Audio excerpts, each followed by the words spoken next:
Good morning to you. It's another Saturday and welcome to New Day Saturday Edition. My name is Abnatebi. It's good to have you join me.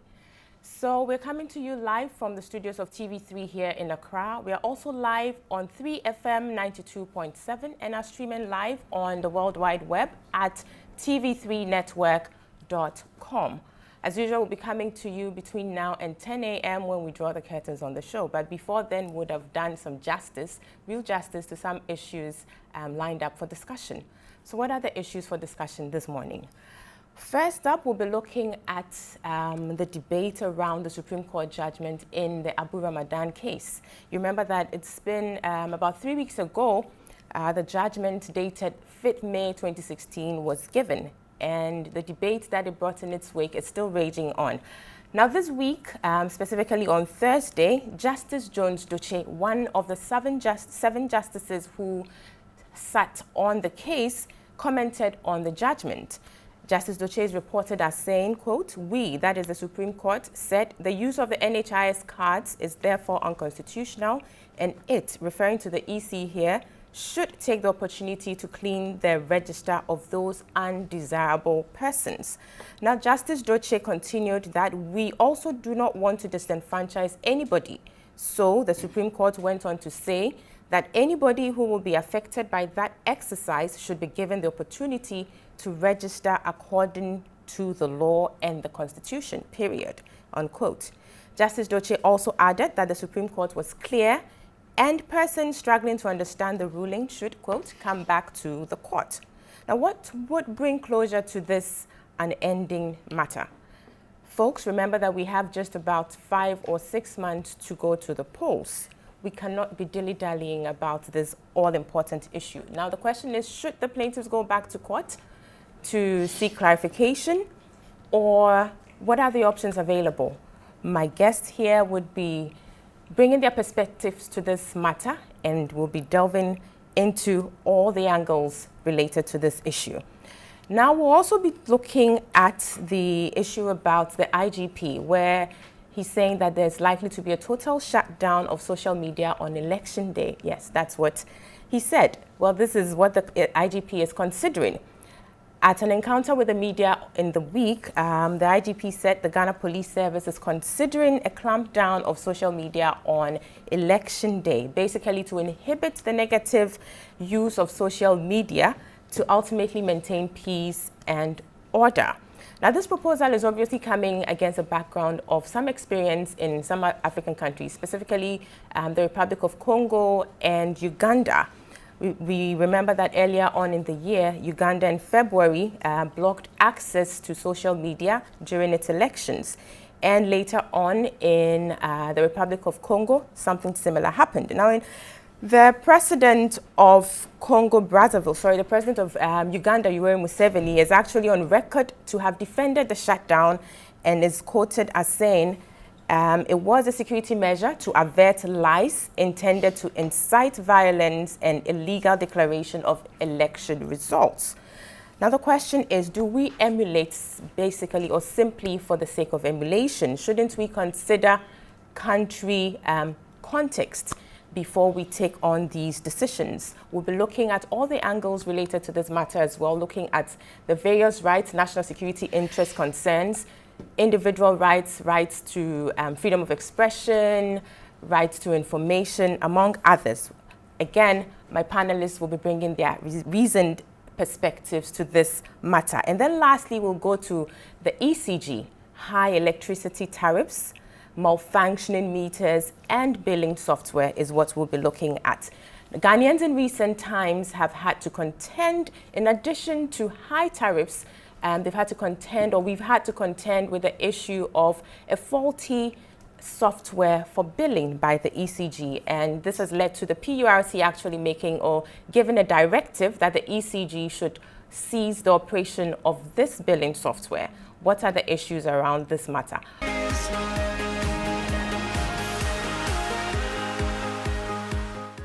This is New Day Saturday Edition. We are going to start talking, but before then, let me introduce who the guests are today.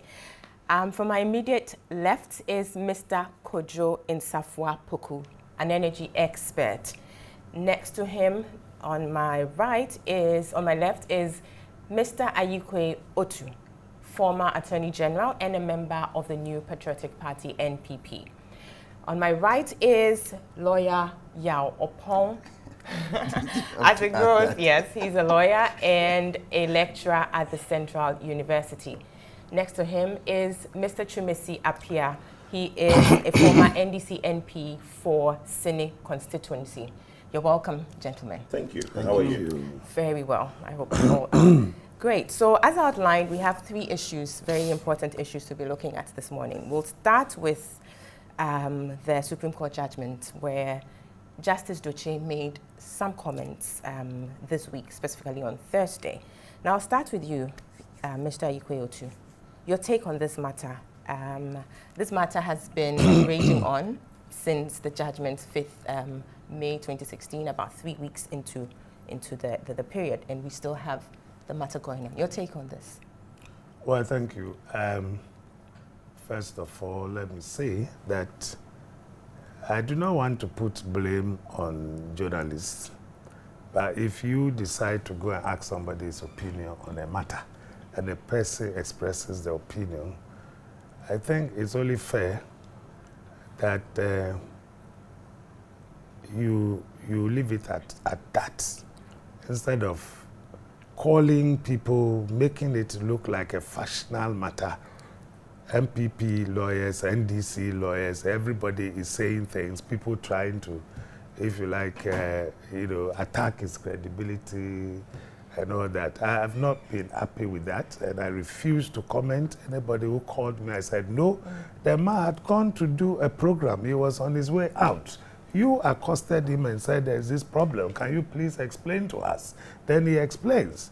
Thereafter, NDC apologist or whatever, say, but Mr. Ayikwe, was he obliged to? Why did they go to ask him the question? I know that is what you journalists do, but the question, why do you start? Yes. If you know that what you are going to ask him will create difficulties for everybody, why do you even go and ask him the question at all?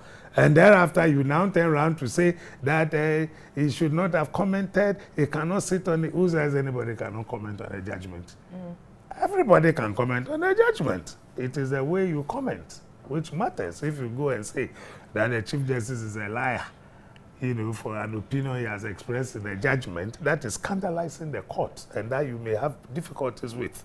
But otherwise, we have every right. I mean, justice emanates from the people. Everybody has a stake on what is going on. So my view is that, the way it's been, people are trying to bastardize him is something I don't like at all. I mean, it was not necessary, because you could have chosen to leave him to go away. But he felt that maybe you had a genuine concern that you did not understand the issues. And you said, oh, okay, what is it that we said? There has been Abu Ramadan number 1, Abu Ramadan number 2. In Abu Ramadan number 1, we identified those who registered with the National Insurance Card. And we said that that is clearly inconsistent with Article 42, because Article 42 talks of only citizens of Ghana 18 years and above of sound mind. And if you look at, is it CI 91 or something, also adds should be living within the electoral area and should not have been, prevented from, registering by any law, things like that. So if the NHIS holders, are basically people who are looking for some insurance cover to run away from cash and carry, then anybody can go and get an NHIS card. It does not necessarily have to be a Ghanaian. And therefore, it does not meet the qualifications of citizenship or proof of citizenship. Clearly, since in CI 72, the right was given to the people to register with the NHIS card.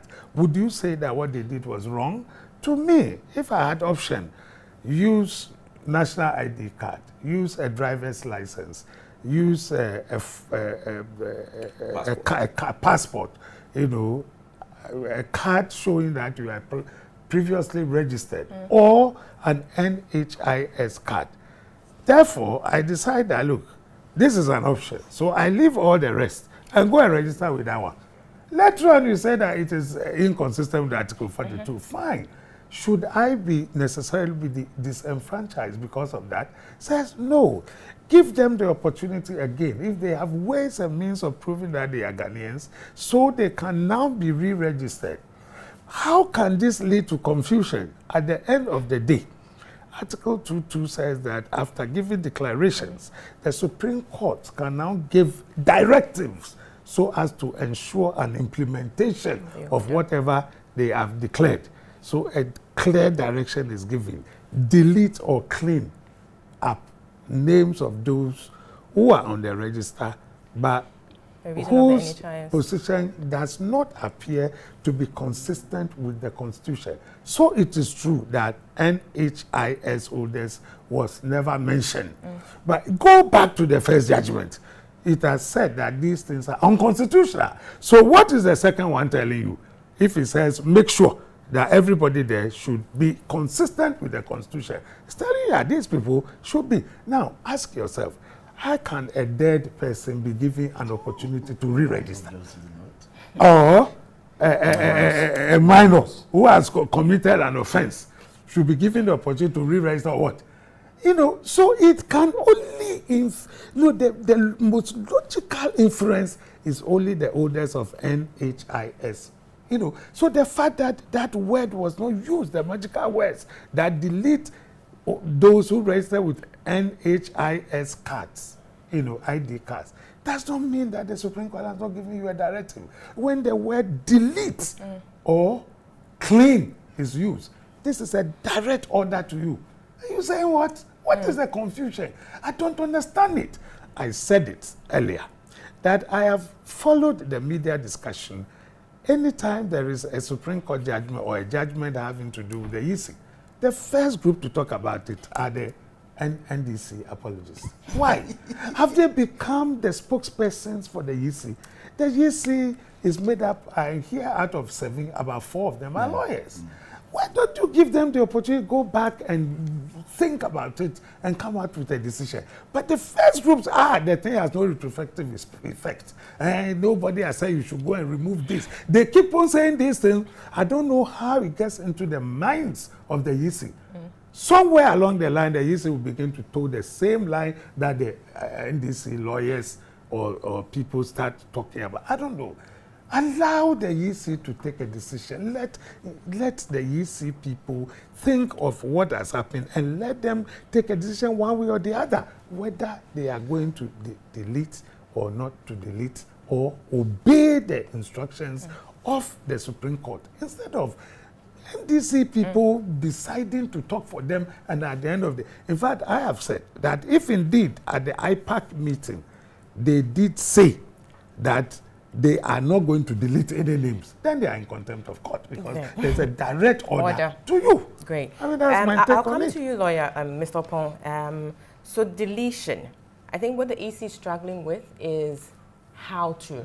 And they are saying they're going to do that in accordance with the applicable law or the existing law, which for them is the CI 91, which specifically talks about the exhibition. I think that's where we are at now. Is it automatic deletion or they go in accordance with the exhibition provisions?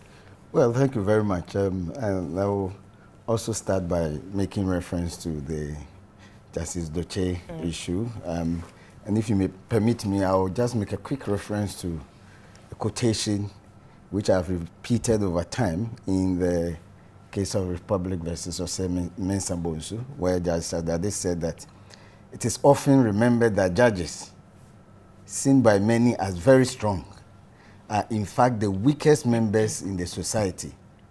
We receive blows, we cannot throw any.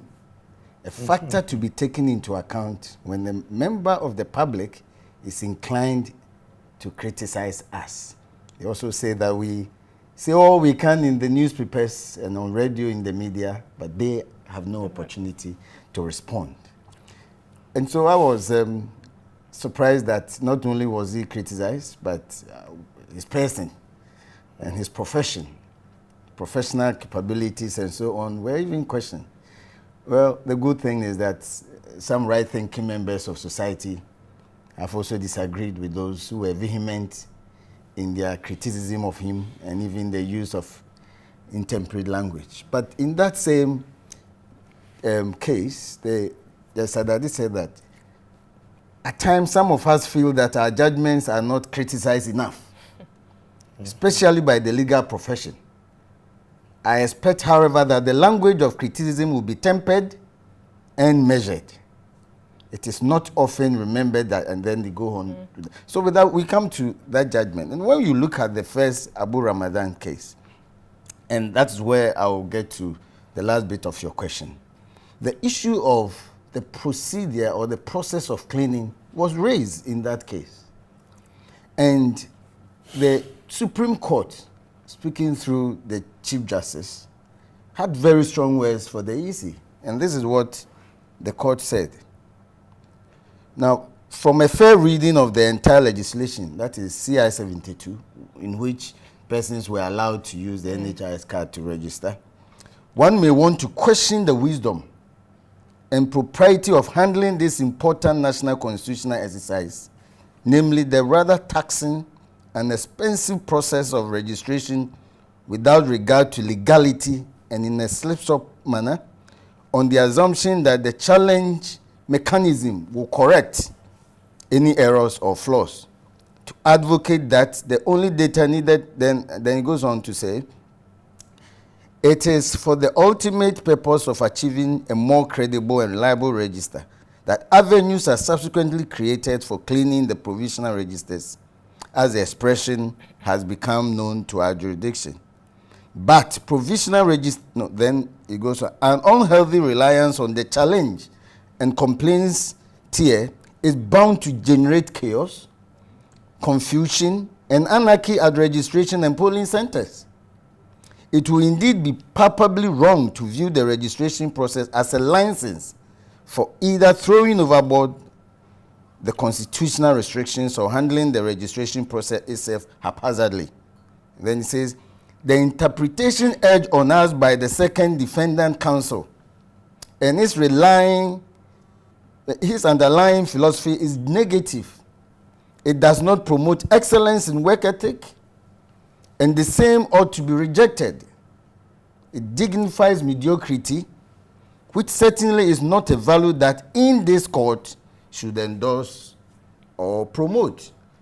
So this is what the court said about the process of the complaint process, which is what people are now using as the only procedure by which they can remove names. The Supreme Court has referred to it as an exercise in mediocrity, and that they would not endorse or promote that.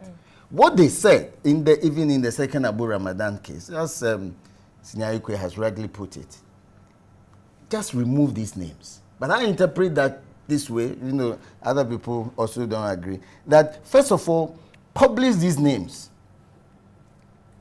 which got into the register by the use of the NHIS card. Give them an opportunity to appear before the appropriate authorized persons of the EC to prove that indeed their names, to prove why their names should not be deleted. And if they were not able to satisfy you because it is obvious they use the NHIS card, remove these names and give them an opportunity first to prove that they are Ghanaians, because you cannot use the NHIS card as a conclusive evidence of your nationality as a Ghanaian in that case. So they should prove and use other means permitted by law. Now you can even go with one person to guarantee, and one person can guarantee for 5 people. That is an acceptable procedure now. All right, so for me, I think there was no ambiguity in the judgment. People who disagreed with the Supreme Court conjured one, manufactured one, and pressed it on everybody to let it sound or appear to be an ambiguity contained in the judgment or the decision itself. I don't see that. Of course, that is law. I mean, law is just like a coin. Depending on which side you are holding, you see a different image, another person will see another image. But in that case, all I say is that I disagree with those who have created this non-existent ambiguity.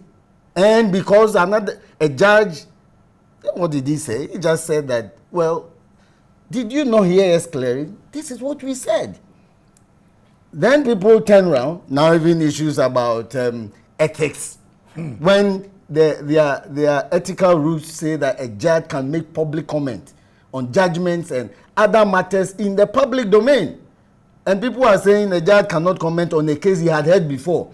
I think there's that misperception in the populace that judges typically wouldn't necessarily. Oh, but I think it's a misperception. Especially for those championing that cause who are lawyers. When we go to bar conferences, each year at least we get one judge, Supreme Court judge, who reviews the cases, including cases they've been on. Sometimes they say that on hindsight, this is what we should have said. Or because of lapse of time and changes in circumstances, if another matter comes, we propose that this should have been the process. Even in the presidential election case, in the final judgment, some of the judges said that certain decisions they took during that time, upon hindsight, they shouldn't have taken that decision in the same judgment. So this is something that we hear. That's why I'm saying that for those who are familiar, and we should rather lead it. But I still say that, well, I only disagree with them. I'm not here to condemn anybody's judgment or exercise of his right to critique. But the point really is that, as far as I'm concerned, Justice Doche has the right. He's a citizen of Ghana. There is no matter before him. He is functus officio. He can make such fair comment. And in fact, he only repeated what the court said. When he was pushed, he said, well, I'm not going to interpret the judgment for anyone. I have just stated what the Supreme Court said. And if anybody, and people say that if anybody doesn't understand, he didn't use that word. If anybody is aggrieved, it doesn't mean that if you don't understand, come back for clarification.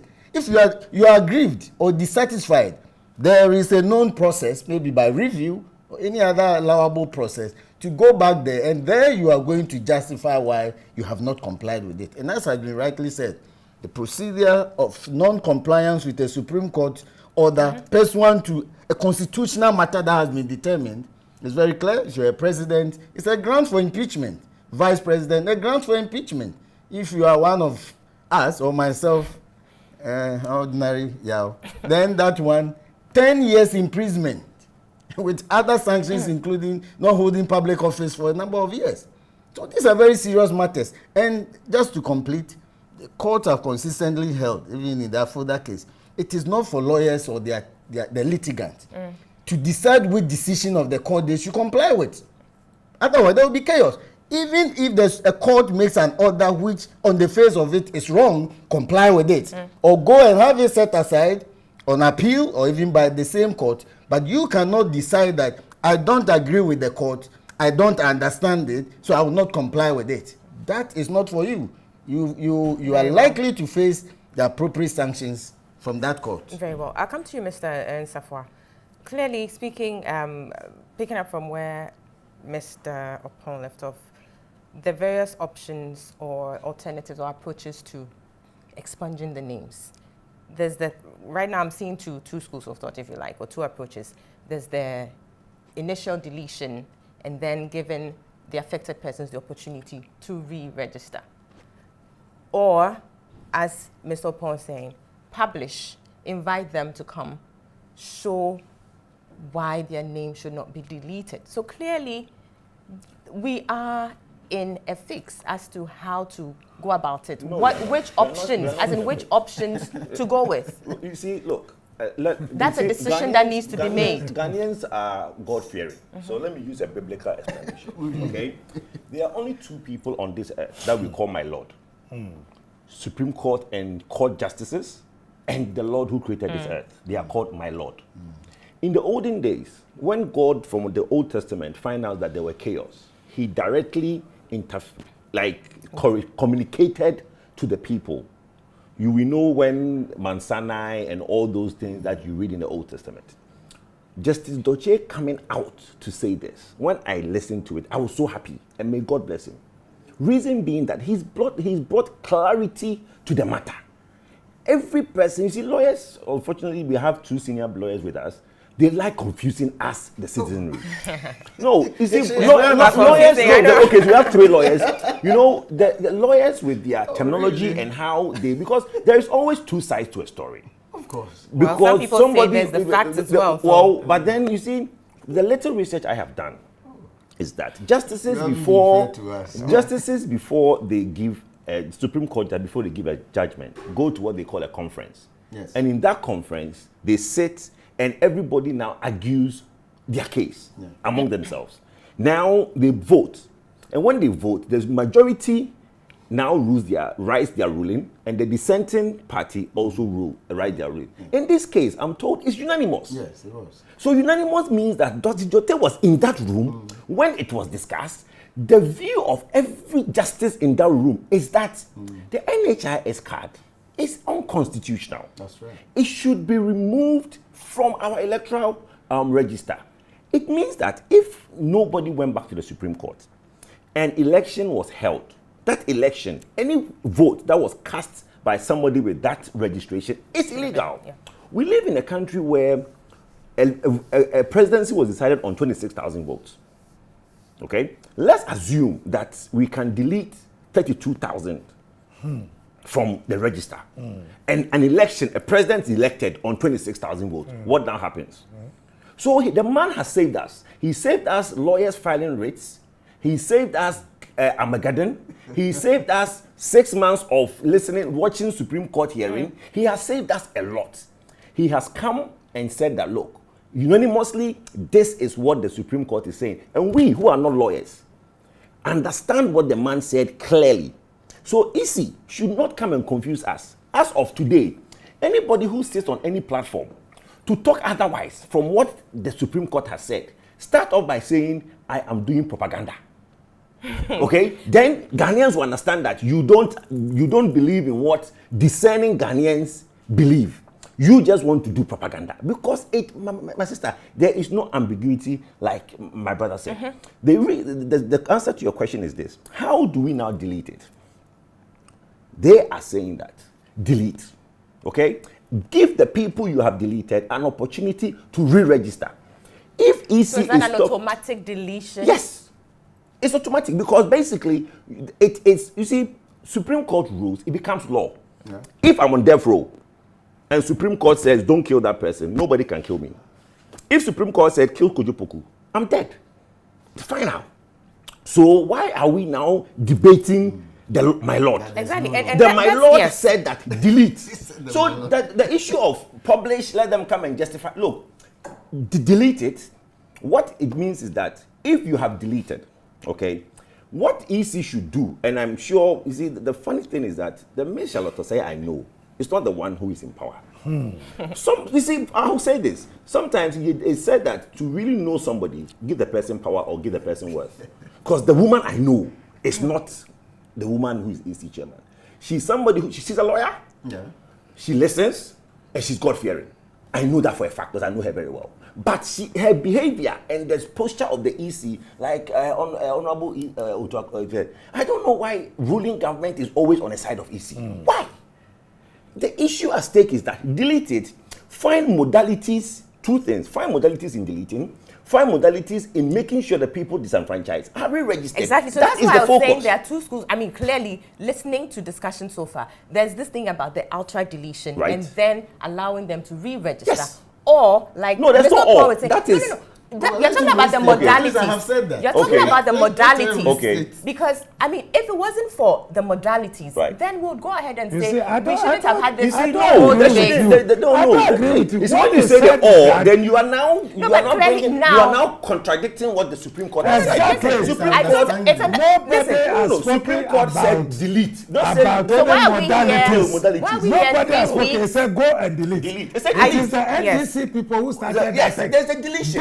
You see, the minute you bring the Mr. Chukwefio, please, just a minute. Okay. I totally get that, but I'm saying 3 weeks after the judgment, we are still here. Because because they want to do propaganda. Yes. Well, now it's that is why we. Let me ask the question. So if it was that simple, we wouldn't be talking about it 3 weeks. So why are we still talking about it? Some people don't want to do it. So why are we talking about it? And that's where I'm going. That in the past, my dear, in the past, Supreme Court has made a ruling. We are all confused because lawyers are the one interpreting and lawyers can say this. My Lord, Mount Sinai has happened. Okay? My Lord has come down from his high seat and said this is what it means. From that day when Justice Doche made that statement, case closed. Anybody who is in doubt is no more in doubt. He said that the NHIS holders cannot be Ghanaian citizens or otherwise, because you can just be in the country and just get the card. So as far as we are concerned, it is unconstitutional. Delete it. How, you see, the modalities of how it's done, it's up to IPAC and EC. It's not up to me and you. What we are concerned with is that the law should be carried out to the letter. If the Supreme Court says go and kill Kojo Poku, they don't say firing squad or needle injection. They say kill him. How the prison services decide to kill me? They do say.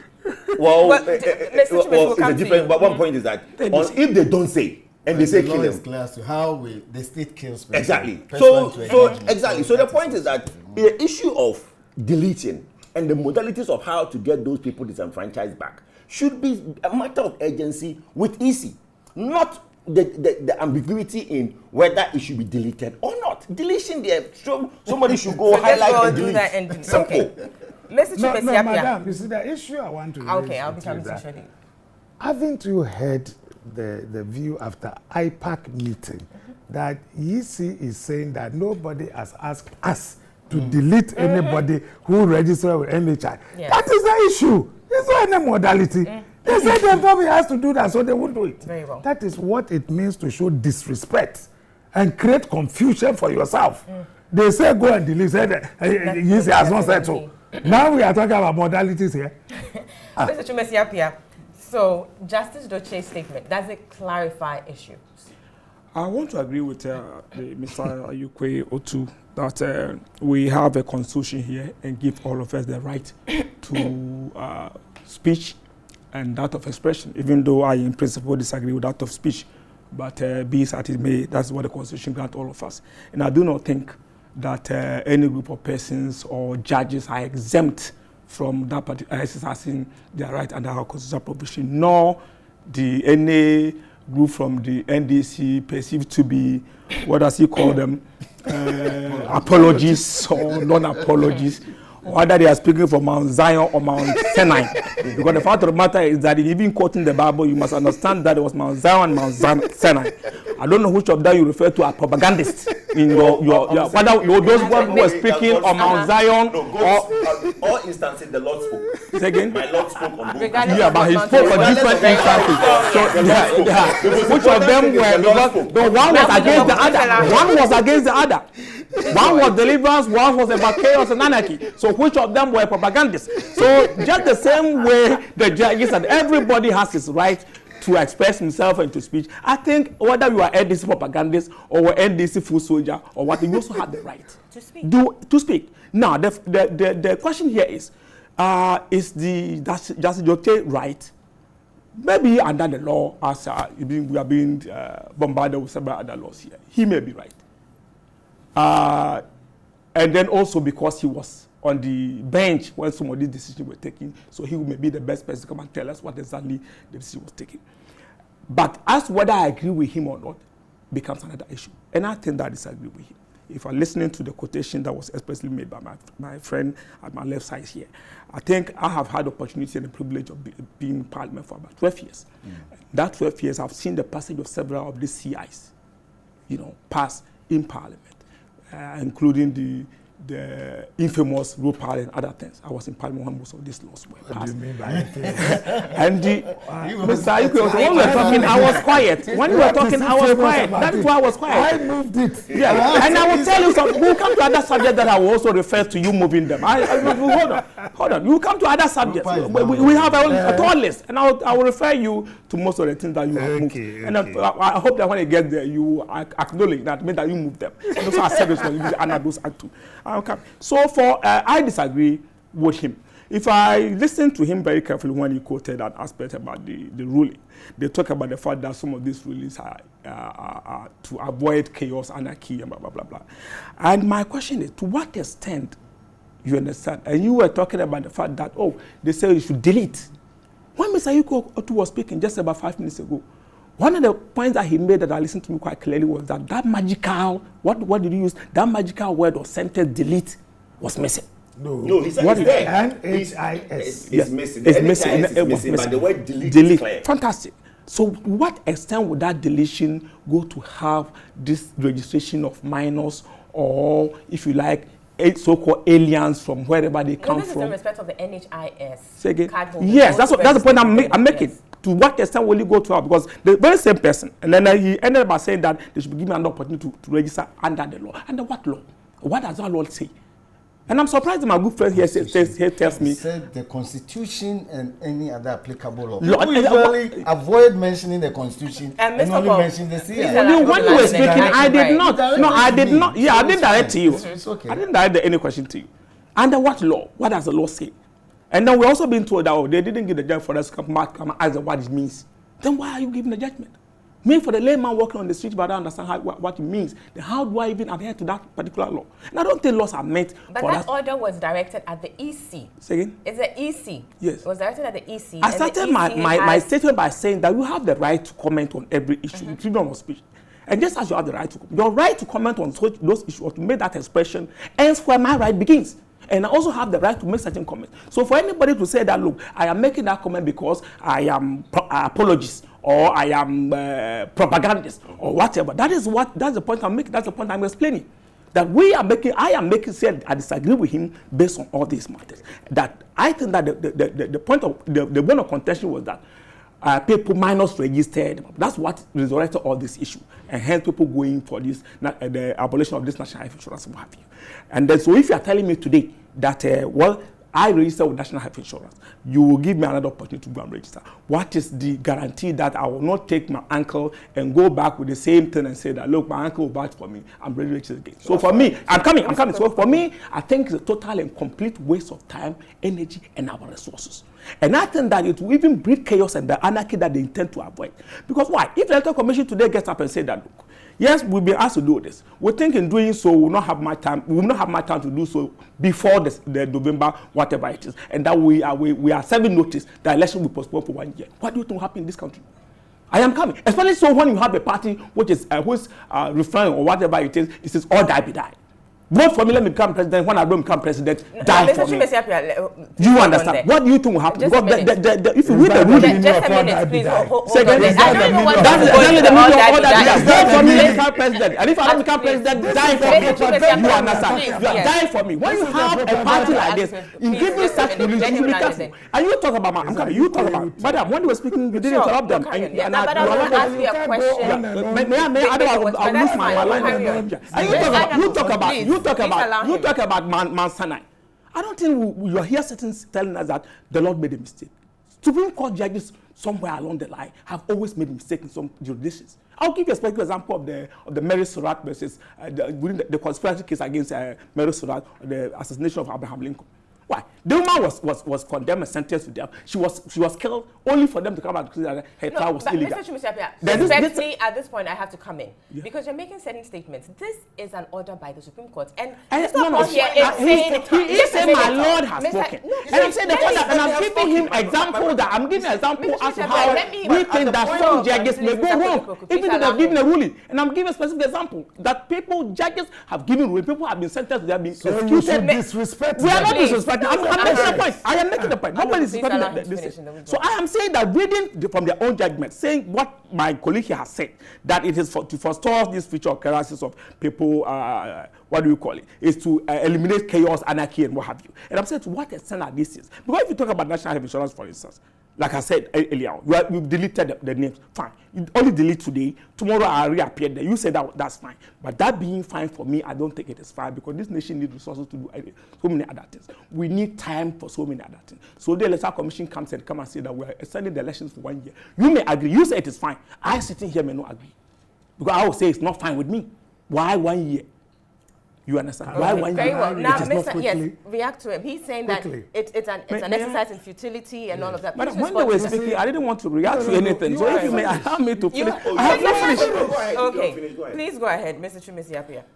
I thought you had landed, but please go ahead. No, let him. I mean, if you do that, I have jotted my points that I'm making there. Please go ahead. Please, let them speak. I'll come back. Please. Let them speak. Madam, I may also have the opportunity. Okay. It is this kind of misconception that I shudder to think of any time they are the first to speak.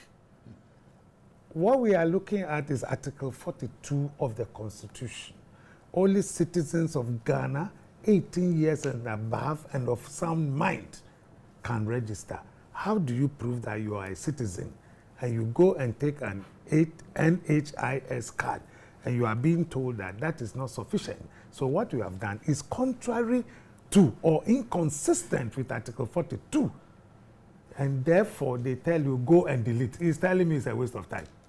It means you have not understood the issues why they went So how will you expect me, you know, what will you expect me to take to the EC as a proof of my citizenship? Somebody mentioned national health insurance, national identification card. We all know the processes that they go through in collecting some of this information.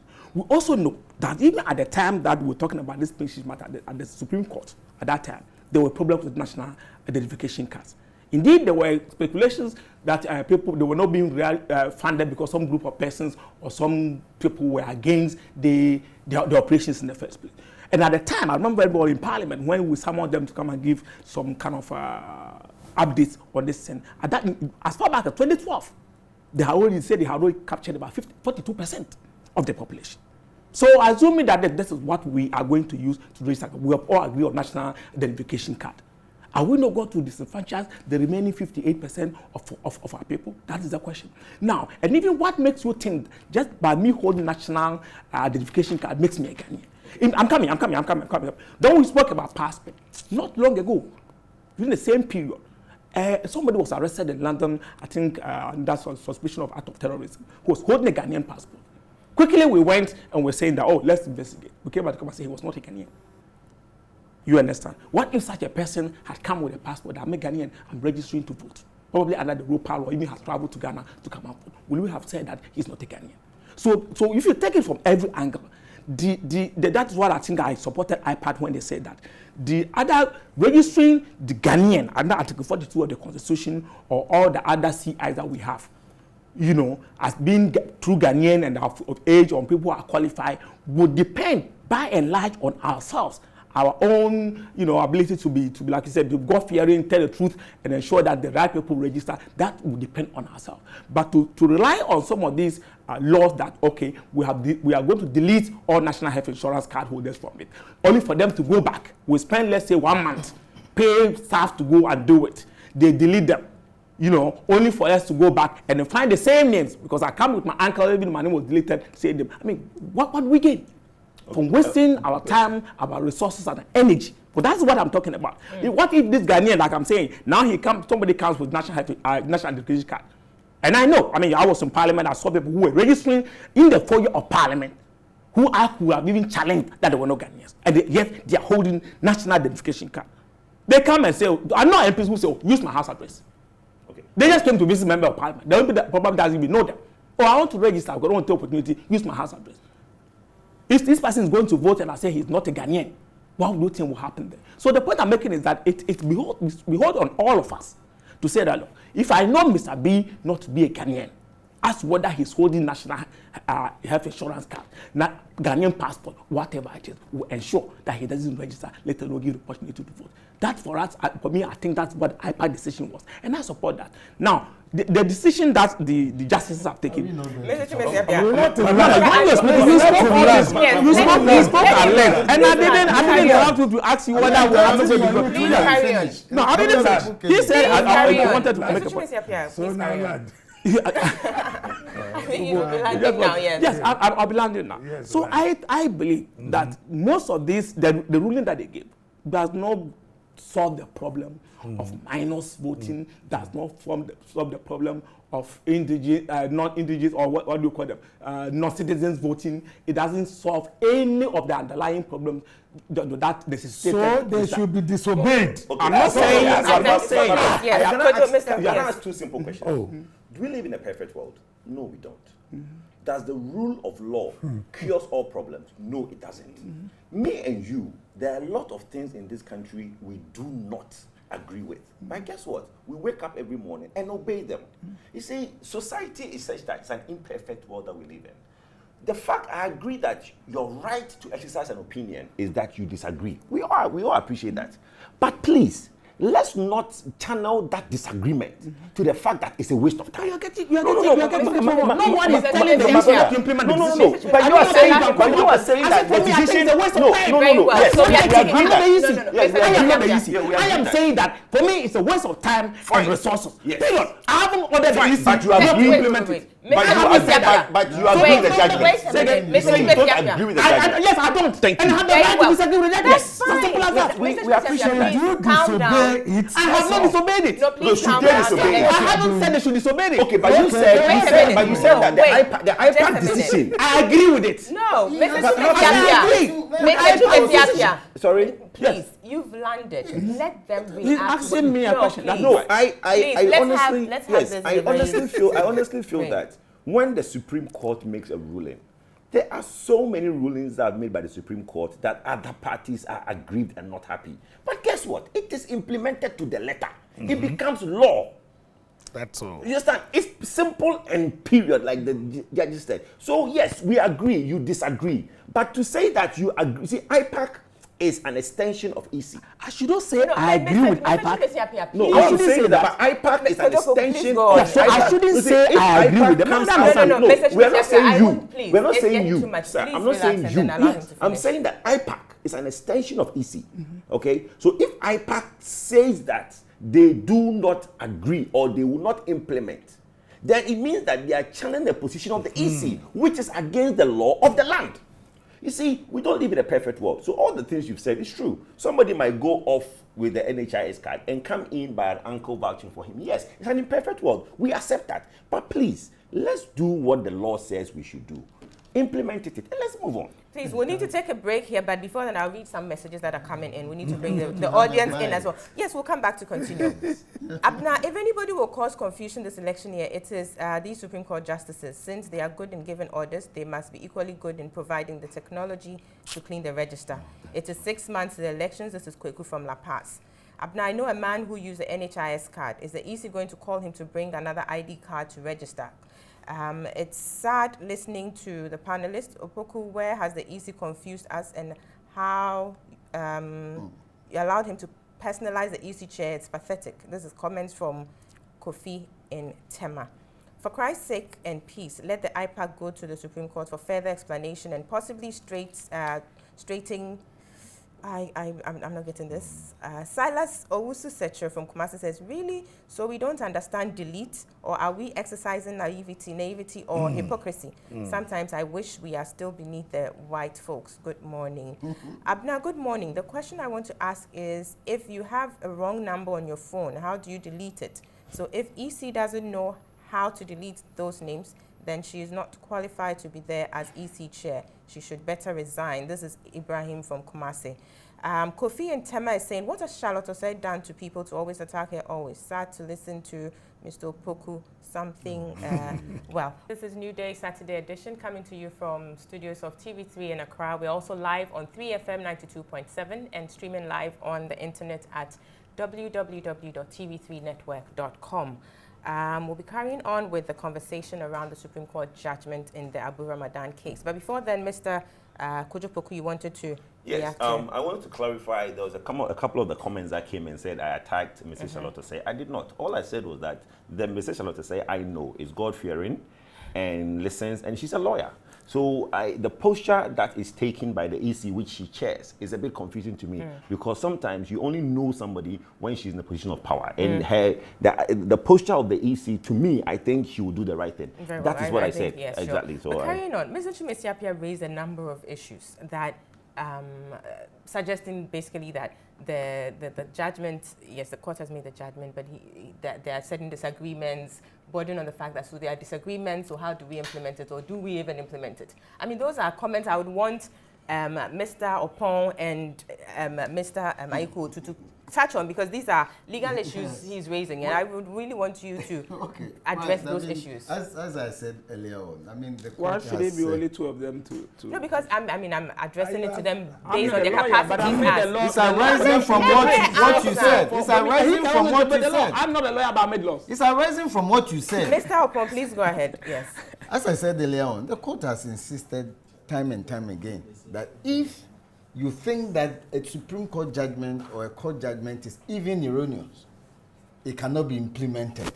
It is not for you to determine that. And the case I referred to earlier, Espatiafo, he said the wholehearted, he said, the fact that an order of or process from a court of competent jurisdiction is perceived and considered void or erroneous should not give a party who is affected by the order or to whom the process is directed the slightest encouragement to disobey it.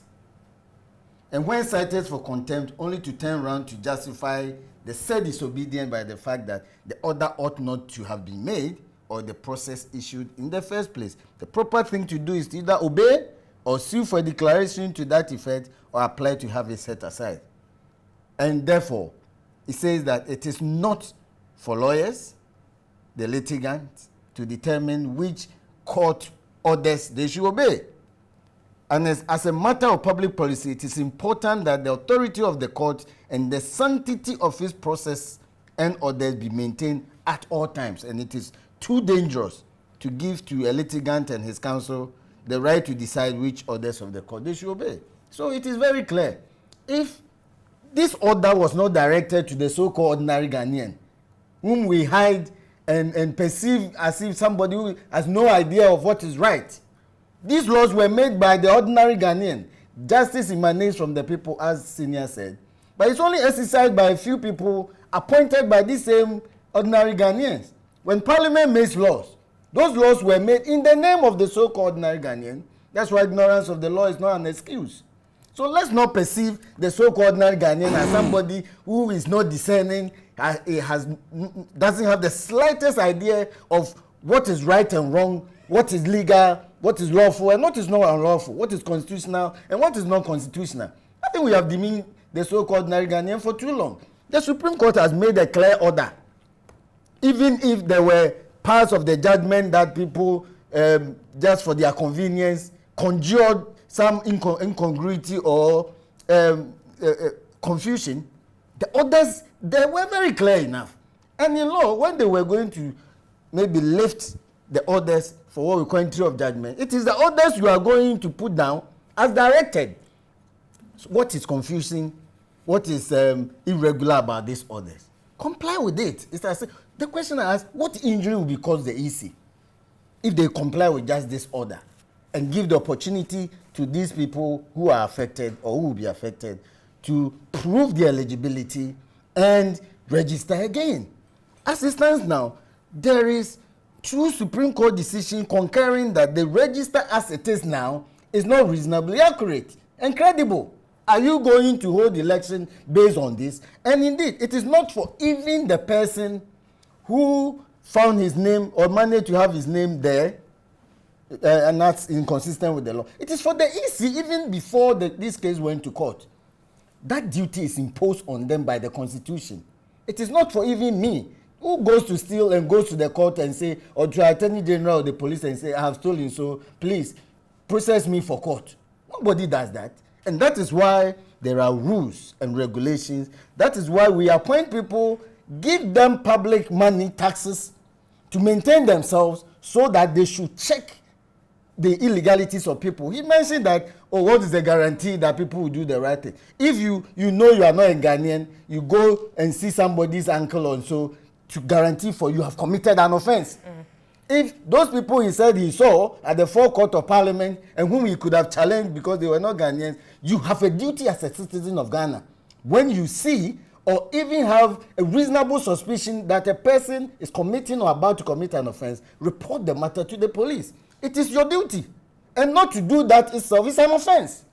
So if you know you are not a Ghanaian and you go and get someone, the person who guaranteed for you has committed an offense, you yourself has committed an offense on your conscience, whether you are caught or not. So that shouldn't be a justification. That the fact that we cannot get a perfect register means that then we should just allow things to be. No.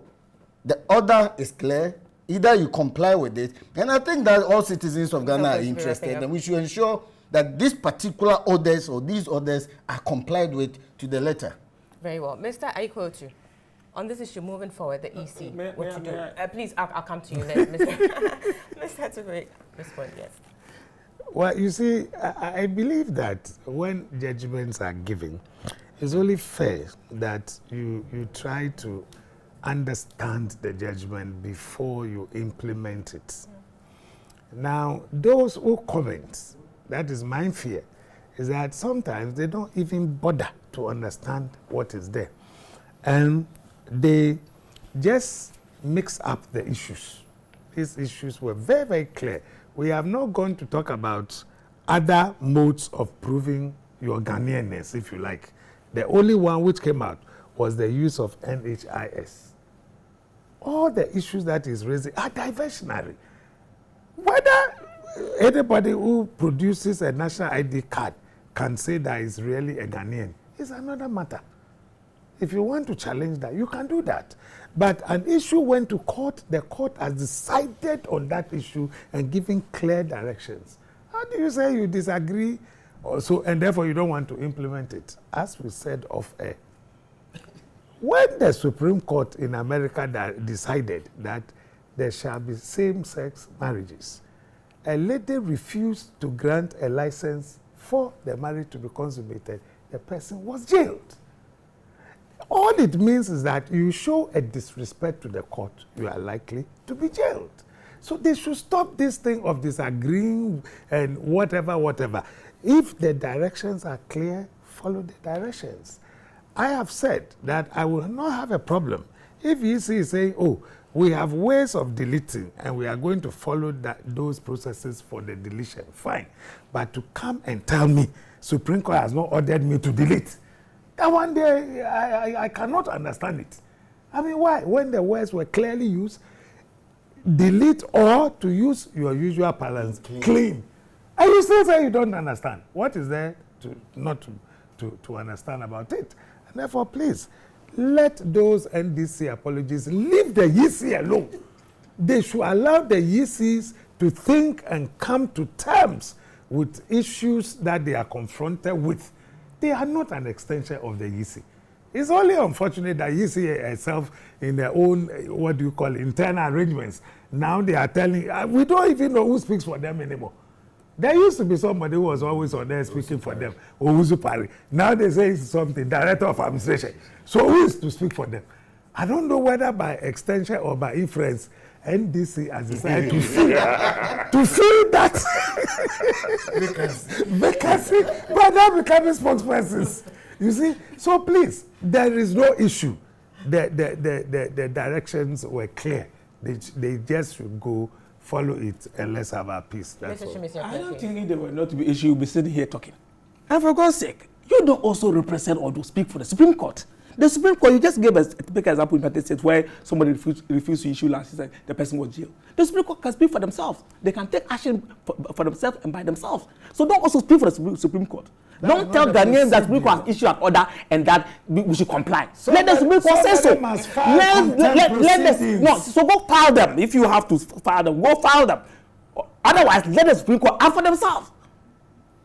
Okay, so do not say that because somebody is saying that he disagrees with that judgment, he speaks for the EC. And then when you also agree with them, then you don't speak for the Supreme Court. They are mature enough, they know what they are doing, they know the remedy under their own action, under the judgment they have given. They can take their own action themselves. Why do you sit here? If there's nothing to speak about, if it's a matter of ordering the EC to go clean up and they should clean up, then why are we sitting here discussing the matter? Who created it? I am saying that I have the right to disagree. Under the law. You also have the right to agree. But do not order anybody to say that, look, somebody is an apologist, and for them, he has no right to talk. Because when you talk, he speaks for the EC. But when you speak, you don't speak for the Supreme Court. They are a bit more matured, maybe more than you, to take their own decisions and implement their own decisions. So if you are calling people apologists, then you should also look at yourself. That's the fair for us. You are trying to create the confusion. And I will refer to the case that you made, that you refer to. And when he appeared before them, he want to beg. Then you knew that they have the powers to determine their own action to take under that particular case that you went to beg for. So you want so that if they believe that someone has ignored their order I think they know what to do. So you don't sit here and talk. So if you think that the matter is so simple and that there's nothing to talk about, I don't think we should have been wasting our time, just like we expect the issue to do, sitting here and be discussing the issue in the first place. But you have created an issue for discussion. I have disagreed with that issue. If you want to go and continue discussing it in your bedroom, that's your issue. Listen, That is your piece of cake. Please allow him to. That's your piece of cake. Like I said, my brother made it very clear. He's saying that in his personal opinion, he disagrees, but he has nothing against it being implemented because it's the law of the land. And like I said earlier, anybody who wants to sit on any media platform and comment on this should say that my personal opinion is that I disagree, but at the end of it, please say that it should be implemented, because as we speak now, it is because it is the law of the land. That's not exactly what he said. That's why he's challenging. Well, that's fine. Say the last bit. Well, okay, so what I'm saying is that my point is that anybody who wants to, okay, if you disagree, you disagree, but it's the law of the land. So say I disagree, but it's the law of the land. So it should be disagreed. No, I'm just saying you, but I'm saying that if anybody wants to, okay, that's fine. Well, that's fine. I'm just advising that it's the law of the land. The law of the land is that the NHIS registration existence in our current electoral roll makes it illegal. Period. So what do we do about it? So the law of the land says that remove it. How the modalities of removing it, it's like I said, it's up to EC to come up with. So I think it's clear and we can move on. Very well. Let me take some messages here. Somebody saying the EC through their lawyers said they know those who registered with NHIS cards, so deleting shouldn't be a problem. Mr. Appiah is diverting the main issue and indulging in pure propaganda. This is IB. It says the ruling is clear and simple. He's rather propagating confusion and chaos ahead of the election. The EC is now as confused as the government and the NDC man sitting there. How can delete or clean undesirable names from the register be ambiguous?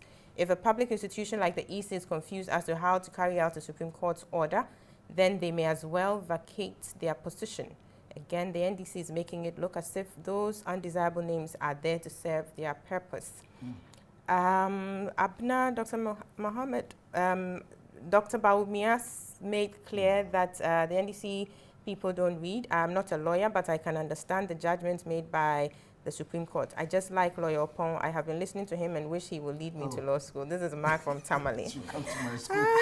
Tony from Shama says, if the NHIS card holders in the register do not favor any political party, why are we wasting time debating the Supreme Court decision? Please, Abna, I believe we as Ghanaians need to go through war for a year or two after we'll have. No, I don't think war is the way to go. I agree with the person. Abna, please, I believe the host. Well, let me see. This says Abna, this NDC man thinks they can let the EC rig the election for them again. They lie. They know the kind of names that they put into the register. That is why they don't want the register to be cleaned. You can't rig this election again. This is Aliu from Bully and Wa. Another one says, Abna, the EC headed by Mrs. Osei, per her action and inaction, are bent to give favoritism to the NDC ahead of the 2016 elections from the look of things. But this time round, their machinations will not fly because the ordinary Ghanaian is yearning for a change in their plight. This is Seth from Hohoi. Michael Amenin in the UK is saying, how is it going to be possible for the EC to delete completely all the names of people who registered with the NHIA cards to vote during the 2012 elections through the exhibition process? Because the exhibition process is not compulsory, foreigners who registered with the NHIA cards will not turn up during the process. And because the EC says they don't have power to remove names of unqualified people from the register, then it means that the EC can't implement fully the orders of the Supreme Court. The only option is for the EC to compile a new register for the November 7th elections for it to be credible. If Justice Doche wanted to clarify, no, this isn't clear, I can't see that. Good morning, Abna. Honorable Appiah is too much. I wish he is the MP at Woolensey constituency, but MP for Woolensey constituency, who is NDC MP, would surely lose the elections come November 7th. I mean, why do you say this about your MP? Please, Abna, can you imagine? Please, Abna, ask your panel, are they going to delete minus deceased and NHIS persons? What process are they going to use to delete? Oh, no, this message is not complete. I can't see that. let's see. Abna, Dr. Mohammed Baumia, no, this is a repeated message. So, well, I think we can be moving on now to the next topic. Again, let me remind you, we're coming to you live from the studios of TV3 in Accra, also live on 3FM 92.7 and on the internet at www.tv3network.com. We'll be moving on to our next topic, which is a total shutdown on social media. This is what the IGP is considering on election day. It has caused a number of comments or debates already as in why we would do this, given the potential for social media to actually facilitate communication and interaction on election day, or perhaps before, during, and after election day. So this is where we are at now. We are looking at this issue. I'll start with you, Mr. Chumesi, Honorable Chumesi Apia. The IGP's consideration, well, it's just a proposal. I think in your preamble you spoke about, was it Uganda and other countries? Congo, and yes. I strongly believe that given the laws, existing laws that we have today, that give powers to the President and the National Communication Authority to for lack of a better word, pull out the plugs on some of the social media network, and that if they perceive that as we see here today, these are part of the election issues are part of our threats and our potential threats, and they will have to do so to forestall any occurrence of chaos and anarchy. I think they have every right, as was ably promulgated by my good friend, the Ayukwe Otu, and then signed into law by President Kufuor. He has given them those powers to do so. And we are all talking about law here since we started. And the law allows them to do so. I mean, who are we to say no? I think they should go ahead and do it if they so believe it. Okay, now Mr. Opon. Oh, well, I've been trying to understand what is meant by social media. Does it include what we are doing now? Well, it depends on the platform this will be put on. So if it's... So it's even ambiguous. Then do I take it that we are going to shut down TV stations, radio stations, or just internet and internet-related sources of information? So they should even clarify. But I think that clearly the lawyers will say, quo warranto. By which powers are you acting? Or are you doing this? By which authority? He mentioned the National Communication Act, the NMC, and so on. The Constitution clearly guarantees freedom of communication. Article 18, no person shall be subjected to interference with the privacy of his own property, communication, correspondence, except in accordance with law and as may be necessary in a free and democratic society, and so on. I would like to know which law gives the IGP such powers. Of course, he can consider, and I like the way it was put. But I have not come across any law that permits him to cause any sources of information to be shut down, whether for 1 minute or for an hour or 2 days or a day. And so I think that already we had been through what has been referred to as culture of silence. It is better rather for us to get the opportunity to talk freely, of course, within the parameters of the law, I know. But just to say that because you see, a pen can be a weapon to cause damage. It can also be used to do what is right. So just because somebody has used a pen to kill another person or a knife to kill another person, you say from now on, nobody should be allowed to use knife or to be seen with a knife even in his kitchen or her kitchen. Oh, there are modalities elsewhere. They have facilities that can even block such unhealthy communication, and not to shut down the entire system. And you see, sometimes when we want to compare ourselves to, and I just even shudder to describe the countries that have been used as examples for us to follow. We know what has happened in these countries. Why are we not comparing ourselves to, let's say, America or UK, and even wanting to do better than them? On the basis of comparison, let me bring this in. You know, Nigeria also did that, and I mean, looking at our preparations towards elections, we've been making references to Nigeria, the Nigerian example, using professionals to even help with collation and all. Yeah. So if we're willing to emulate those, I mean, some of the practices, why can't we emulate the same thing Nigeria did, for instance? Yeah, so yes, but does it mean that everything then must be followed? In any case, which of what they have done have we even adopted? We have blatantly even refused to adopt what we all agree on the face of it to be the good practices, international best practices. What I'm saying is that even when we are comparing ourselves to the so-called the democratic societies, we should aim at doing better than them. We have been through a process by the grace of course, I have insisted all the time that the unwholesome information and language on some of these social media platforms, even the National Communication Authority should really act. We should hold responsible owners of some of these sources of information on social media.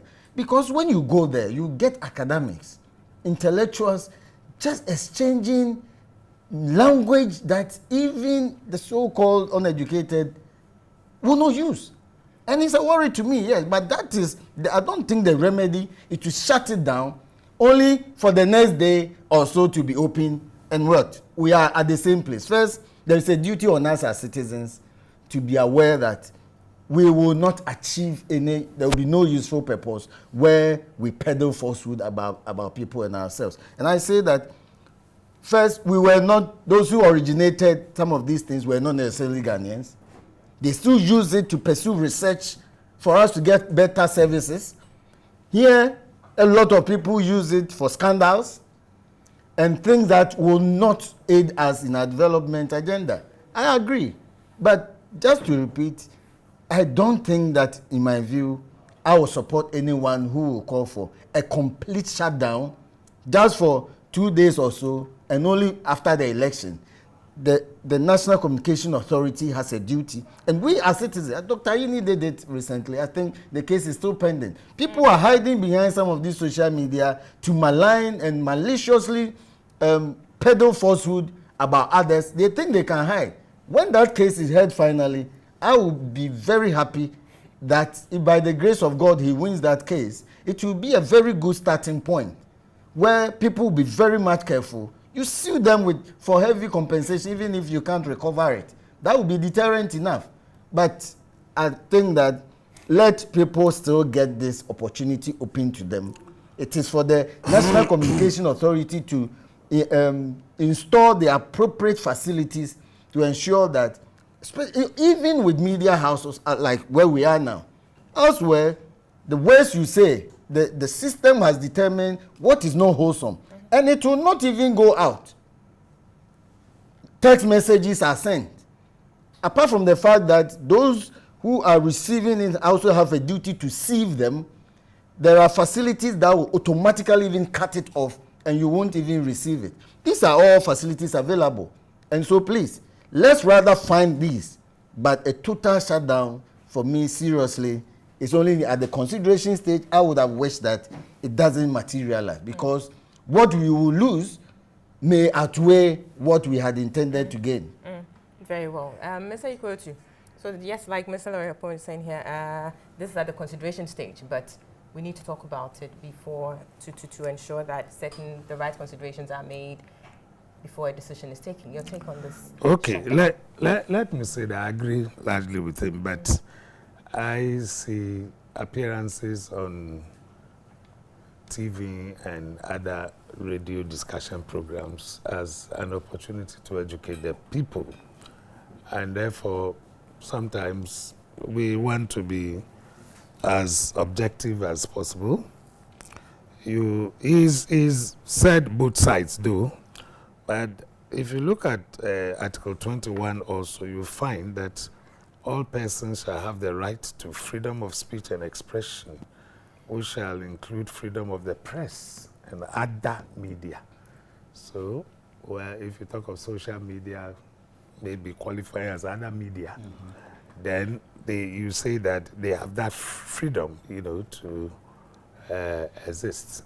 Now, the problem is where people are playing mischief, with that opportunity given them. I remember when FM studios came out for the first time, there was a directive that they should not even carry news items. Okay. You remember in those days that they can't trust the nature of the news they will be giving. But later, Joy and the rest came up and they were doing well. I think at the end of the day, you know. So there is some kind of mischief in our primaries. You know, sometimes the results that are published, that, well, this man has won by a large margin, so and so. At the end of the day, when the final results come and you tally them, say, where did this person get this information from? It's far from, you know, the reality. So there is something in there which one should have to look at. Can you imagine a situation where somebody just says that EC has published the results and MPP has won the election? So MPP people just pour onto the streets and start shouting. The EC can say, oh, we are now going to declare the results. And it was not MPP who actually won. I'm only giving you an example. Yeah. You can imagine some of these problems that can, you know, arise. So there must be some kind of balancing act. How do we deal with, you know, declaration of results? You know, even with the various media, I think the idea has been that publish what we call provisional results. Never say that this is the final result, but just publish provisional results. Then when the EC declares, you can say that this is the confirmed results for Kruwa. This is the confirmed, you know. But do not go ahead and say you have the results from here or there. They all remain provisional. So that may be a way to go. That, look, if anybody has heard something, wants to put it on social media, just say it is provisional, subject to confirmation by the EC. But if we are not careful, we may have a situation, you know, where people can really create a mess with this. You know, somebody just decides this man has won, that man has lost. You know, I know of contestants who are called and congratulated that they have won because somebody said so, only for the EC to come and say, didn't win. In fact, he was not the one who actually won at all, you know, and things like that. So it's a balancing act that we may have to look at. After all, we've gone through elections from '92 till now. Of course, social media has become more, you know, widespread in modern times because of penetration. Because more and more people can now afford, you know, mobile phones. So maybe more and more people are getting involved. So to me, it's still a 50-50 chance that we've got to look at it well, you know, to see, to balance it and build, if you like, on the experiences that we have had so far from 1992, and to say, for example, that yes, you want to inform somebody about something that has happened. Say it is provisional, pending confirmation, and don't go out there. Just publish it and create the impression that that's the end of the matter. When indeed it is not, because we are still, after all these things that happen in America, you know, where CNN and the rest say they are calling elections subject to confirmation. But they've done the, you know, what do you call it, the sampling. And those who are coming out appear to be, you know, voting for, you know, Trump. And therefore, Trump is going to win. So we are calling for, he has never said that he is giving the final results by saying, we'll call this election because looking at the exit polls, it is clear that the man is winning because everybody who comes out and you ask him, where did you vote? They say Trump. So if no other name is coming up, the man will win. You understand? And sometimes their predictions come true, 94% and things like that. You know, so let's look at that maybe to be a better way to go than completely, because you may be in Accra very, very anxious to know what is happening in Avrongo or Wa. You know, and your friend in work can get, hey, Charlie, the results are good for us. You know, we've won here, we've won that, you know. And it's a good idea, you know, it gives you a good feeling. At the same time, they don't have the right to be feeding us with lies, you know, fabricated results. That shouldn't be allowed. So please, my take is that let them do it if they want to do it, but they always put in a caveat that these are provisional results yet to be confirmed. If it is already confirmed, then say so, that YEC has actually announced the results for WA Central, and this man has won. It's okay, you know. Very well. Mr. Kujokoku, yes. So Mr. Ayiko has mentioned this thing about how to declare election results provisional. But indeed, there are the negative sides to the use of social media. In recent times, we've seen certain documents being doctored, put on social media as coming from certain sources. They look very credible. How could we think creatively in a way that would help us address such issues? Because clearly we don't want to throw the baby away with the bad water. Yeah, definitely. With the bad water, we don't want to. Basically, let me start with the origination. Yesterday, I happened to be on a platform that one of the superintendents called in and explained. Apparently, it was a journalist in IGP meet the press, or in one of his presentation. A journalist asked the IGP that this is happening on social media, and it has a tendency to create chaos and all sorts of things on election and during the election day. What is the police doing about it? And the IGP said one of the consideration could be blocking social media on election day. Okay, and I think on that same platform, the presenter asked the superintendent, what are you referring to as social media? And he mentioned Twitter, Facebook, WhatsApp, and quite a lot of them. But my question is this: you want to block, if in case it happens, on election day is not even the problem, because what happens on election day, we only vote on election day. The actual mischief or whatever dissemination happens is on the following day. Okay, so election day, everybody goes to vote. It's at night. You know, nobody sleeps after voting. The night that everybody is trying to get, people are sitting next to radio and tallying what I don't know.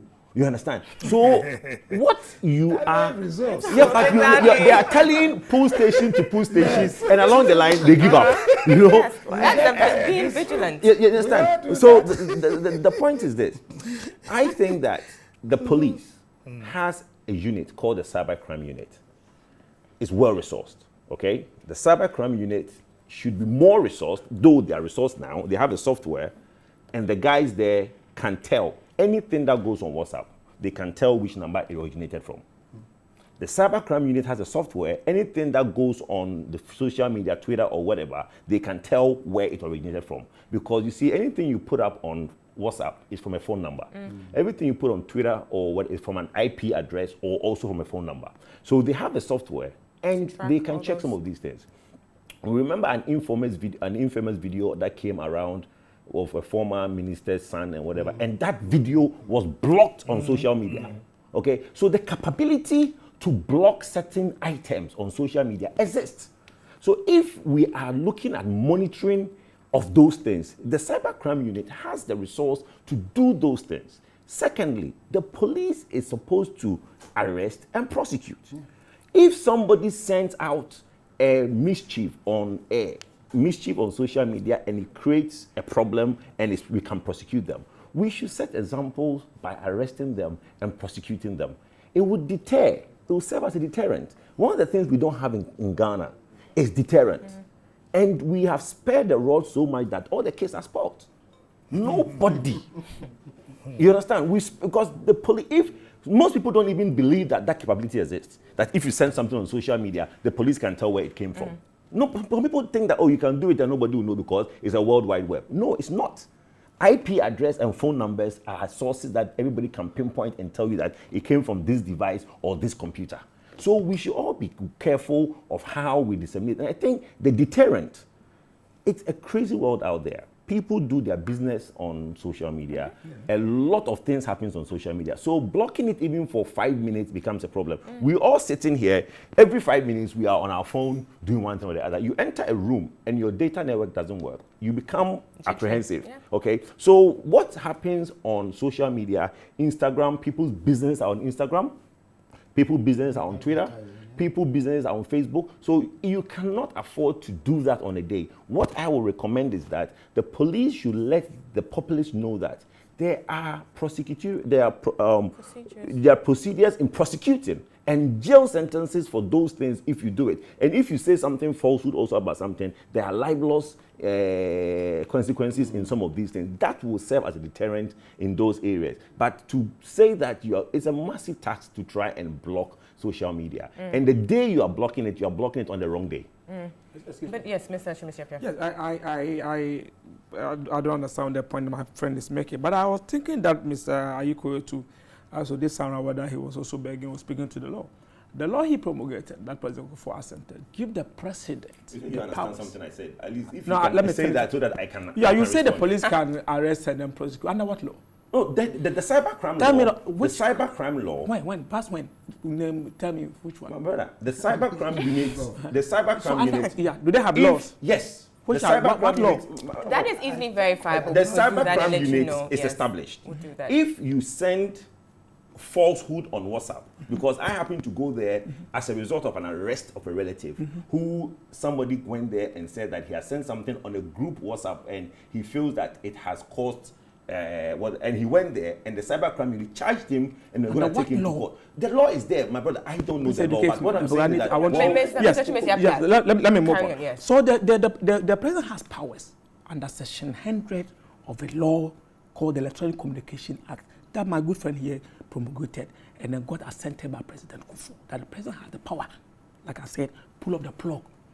You know, if I may quote the law as it is, that's Section 100, powers of the president under the Electronic Communication Act. You say the president may, by executive instrument, make written requests and issue orders to operators or providers of electronic communication network.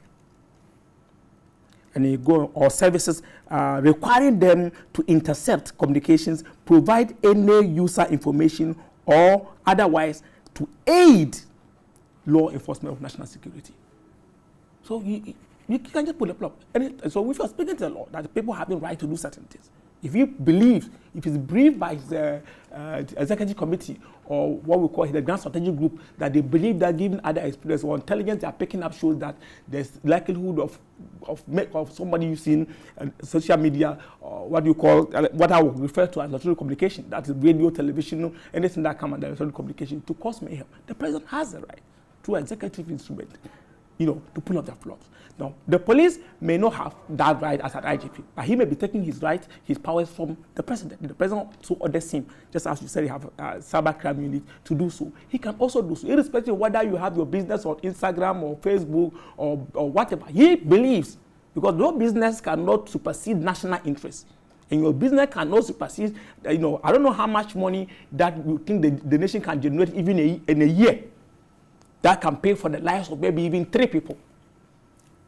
Do you understand? So that if the nation so believes, and then the NCA itself, under the same act, I think it's Section 94 of the act, also gives them the powers, you know, to pull out the plugs. TV3, for instance, you're not doing well according to this, and then pull out the plugs. But unfortunately, what the NCA, the point I think somebody else made is that they don't have any power to examine content. I've been a chairman of the Select Committee on Communication for, I think, 4 years. They don't have the power to examine content. And this cybercrime thing, maybe now they are past it. But when I was the chairman of the committee, we had just begun, you know, putting some of these laws together. We had just begun. I don't think we finished. Yes, we had begun. I am Honorable Damboche want to Cote d'Ivoire, the African sub-region as a working group to work on that. That's why I'm asking you, and these issues have been raised on several international fora. That, I mean, you talk about somebody putting something out. I have signed a contract with Facebook in America. I sit here and operate, but I'm operating in America. And put somebody's picture or put a material on it. Facebook has authorized me that any material I see on my webpage, I can use it or my own tool can be used by anybody. That is the agreement I have with Facebook. So if I use it, who is the police going to charge? For Facebook allowing me to use their platform of Facebook or the contract that I have with Facebook. No, I think what we're talking about, the police is coming in here to inhibit the negativity. Yeah, if they can block it before it comes, fine. But that's been the same thing. The same blockade that IGP talk about, that's the same thing. So I don't know where the problem is now. If the police want to do selective justice, pick and choose and block anyone they want, then IGP says that we may block. I don't think there's any problem. Well, the same blockage that we're talking about. And indeed, they have the power. You have said that they have a unit that can do that. And they have the unit are they justified by under the law to do that? Yes, I think so. If the president asks them to do it, they can do it under the president power under the Act 775. And even at 769, they also have powers that my good friend once again promulgated and brought to Parliament, giving the president all these powers. I thought you were going to speak to that instead of, as usual, thinking now trying to. No, you've got to look at the Constitution, which is the fundamental law first. Yeah, so you looked at it first before bringing that law to Parliament. I presuppose that you looked at it first. You think that law is consistent, and you advise the president. I think that was on the 6th January 2009 when he was leaving office. Just assented it. But at least Parliament passed it. So why? Yeah. So I think Parliament could have removed that. I think that I'm saying that he looked at it and he knew it was consistent with the Constitution. So for me, I'm not arguing with you on that basis, but I think that once it is consistent, the president are not consistent with the Constitution. Say again. There are other laws that are passed by Parliament. But in this particular one, let him tell us, is it consistent with the Constitution? I believe so. So Mr. We are grateful to him. So the president can pull up the block anytime. The president may, by executive instrument, make written requests and issue orders to operations or providers of electronic communications networks or services, requiring them to intercept communications, provide any user information otherwise in aid of law enforcement or national security. But so there is the same way I spoke about national security. But the important point is, it is not just by the fiat. Executive instrument itself will have to go through Parliament. So well, not necessarily. LIs normally go, but sometimes executive instruments can be published by the president. Without sometimes they can. They don't necessarily. Well, some of them which are not law making, you know, a legislative instrument. State of emergency. State of emergencies are subject to a limited period, after which you go to Parliament. No, if blockage election day, 2-3 days, I'm blocking this. That was also a limited period. Yes, the point is, it won't be done arbitrarily. It would be done in accordance it goes by executive the law. instrument. Yeah, that's the law that they can get up to date. Exactly. So and they don't need to consult anybody. They don't need to beg anybody for it. Well, then the good thing is that it is not a power given to the police. So they will have to convince the president that there is an appropriate situation, a threat to national security, and the president should also act in accordance with the law, the Constitution. The president's duty includes the maintenance of law, the Constitution. Exactly. So if the president disagrees with them, this so-called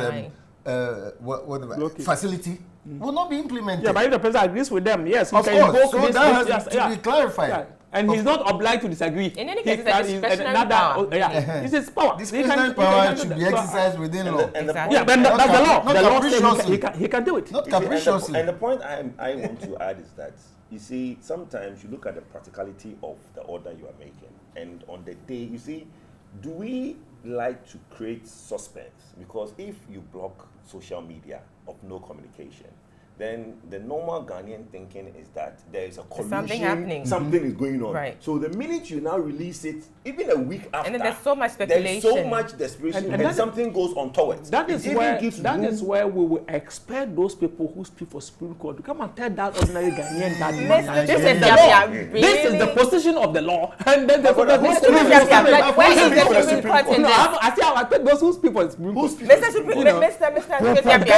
is the Supreme Court in this? Yes, Mr. Puku was on the floor. No, we have the NPP patetics. NPP patetics speaking, claiming to speak for the Supreme Court. That is why we will require their services to go tell the ordinary Ghanaians. We can move on. Yes. Well, your point is okay. Just a minute. Social media itself can even engender confidence in the Mr. Pop, hold on to that thought. The show goes on. We were looking at the proposed social media clampdown on election day by the IGP, and I'll be taking some messages in respect of that issue. Somebody says, please, Abna, social media should be shut down because people use social media to pollute the atmosphere. Therefore, I agree with the IGP. Silas Owusu Setre from Kumasi says, sometimes I wonder if the country is for the police force. If they reckon they have that capacity to ban it, then why don't they use the same capacity to comprehend the culprits who make those heinous, apprehend the culprits who make those heinous remarks. Next time, okay, no, so somebody says, good morning, Abna. I think the IGP's proposal must be considered because they know better the standard or level of insecurity we are facing as a country. In Ghana, we ignore what actually threatens the security of this country. The posture of the NPP and NANADO must be questioned. When NPP said they will physically go to stop people who registered with NHIS cards from voting, we were all quiet on it. Where did Nana say that? Patrick Kandinga is saying shutting down social media would simply epitomize their lack of ability, capacity, and skills to provide security for the polls. I want to believe no ulterior motive is influencing this proposal. If the police foresee the EC ensuring a fair election, then why do they need to shut the social media unless they foresee EC failing? The blocking issue is ambiguous. You can't block internet and leave FMs and TVs. In 2012, the press were prevented from taking part in special voting. In 2016, they want to shut down the use of social media. How then can you, the media, send information to media houses as quickly as possible when emergency arises? This is for Mickey in Edra. Please, Abna, social media should be shut down because people used to, I think I already read this. We'll go back to the issue and wrap up and then go on to talk about the electricity tariffs. I think, Mr. Opon, you wanted to make... Well, I was saying that I think we should not also discount the importance of social media on election day and even the next day, as our friend said, because, I mean, there's so much mistrust in the system. And I would say that if, for example, we get to know of what, let's say, the eye of God polling station, the actual votes that were cast immediately, and people start putting them together, as declared at that polling station, the final result will be that people will not just solely depend on what they may consider to be quote and unquote discredited strong room, or now they may not even be strong room results, but that they had it as declared by the EC official at the polling station and put them together. And as somebody said, the journalist in the hand of God, what do you call it, polling station, how is he going to communicate to, let's say, Accra, otherwise than maybe by WhatsApp or even email? And the evidence is also that even at the last election, some state media even had it wrong. They published that somebody has won. It turned out that the following day, it was not true. So let's just be measured. Yes, let's use the appropriate, yes, as Honorable said, but the total shutdown. And again, if that is going to happen, then there must be a central point where votes from polling stations will be recorded in the regions. So, you know, remember the 1992 one at the Black Star Square? Even though that one they used pen, felt pen and maybe JBD and so on to record. We can do the same thing here. In all the constituencies, in all the regional capitals, and in Accra, once the people in my polling station vote, it should be recorded for everybody to see. And this will remove all these misapprehension and mistrust. Then even the social media will become irrelevant, because if I know that if I put up a falsehood, you can easily cross-check the next time at the constituency office of EC boldly in the public. Then there will be no, because that's where else where people vote in space, and yet what they vote in space is recorded on earth. So if we do that, then I will agree that whether social media or not, we will be fine. So let us not discount the importance of social media, especially on the day of declaration of results, whilst at the same time, we also caution ourselves that you will not gain anything by putting out falsehood when in fact you are very sure that this is something you cannot prove, or because you hate someone, you say he has lost election, only to turn around that. And the best way, just declare that this is just provisional. Very well. Mr. Chimesepe, you were shaking your head. Yes, I mean, we are narrowing this thing down to resolve resource. I think there's a bigger picture here. What they are saying is we're using social media to cause mayhem. Yes, results can even wait. I can take video, whatever, it will wait. But when somebody tells me that my brother in Kumasi has been killed just because he's a Bono man, and I have had as a starting man in Sene, what do you think will happen at that time? And I see vivid pictures. It may be lies. Oh, your brother was killed among this crowd. And this is my brother's face, but I can see crowd fighting and somebody being lynched. What do you think will happen there? If I don't see the image, maybe I'll find out. But once you see those images, what do you look at Rwanda? What happened? Same electronic media. If I'd been in print, maybe most people cannot even read the right. It is on radio station. Electronic communication. It's electronic. See, this thing, that's what we're narrowing down to Facebook and WhatsApp. And but that is the issue. Yeah. That is the issue. Social media. He even asked a question, and I think we should define it well. He even asked a question at his preamble. When you're beginning, I think you did ask what does social media mean? Yes. Does it mean radio? But me, in my view, it's about electronic communication. It's okay, but you understand. But what I'm saying is that it doesn't relate to only but only the results. Yes. No, we are emphasizing to bring in another side, which is also important. Very important. Fantastic. Yes. So what I am saying is that we should look at the bigger picture. The bigger picture is anything. That you wait for another day. Anything. No, but he even said, my good friend here even said that, okay, even that day itself, the one day, means nothing. Is that not what you said? Yes. So if it means nothing, why are we worried? But Mr. Chimesepe is raising issues because we are looking at election results and declarations, and then also the likelihood of people causing fear and panic. Exactly. So he's throwing that into the mix as well. That is why the populace should be made aware that there are consequences for some of these things, and that is why I brought in that we spared so many roles the children are spoiled. If people know that there are consequences for their actions, they will not do that. The only reason Ghanaians do things and everybody will just use their editing software on their phone and put something up on WhatsApp because they think that it's harmless. Because the only thing that people do things in Ghana now is they do not see the punishment that comes with it. Okay, there are so many facets of society. But that is why I had the difficulty. If I take such a video and want to doctor it, and send him the original one, but any other means somebody in US, he sends it there.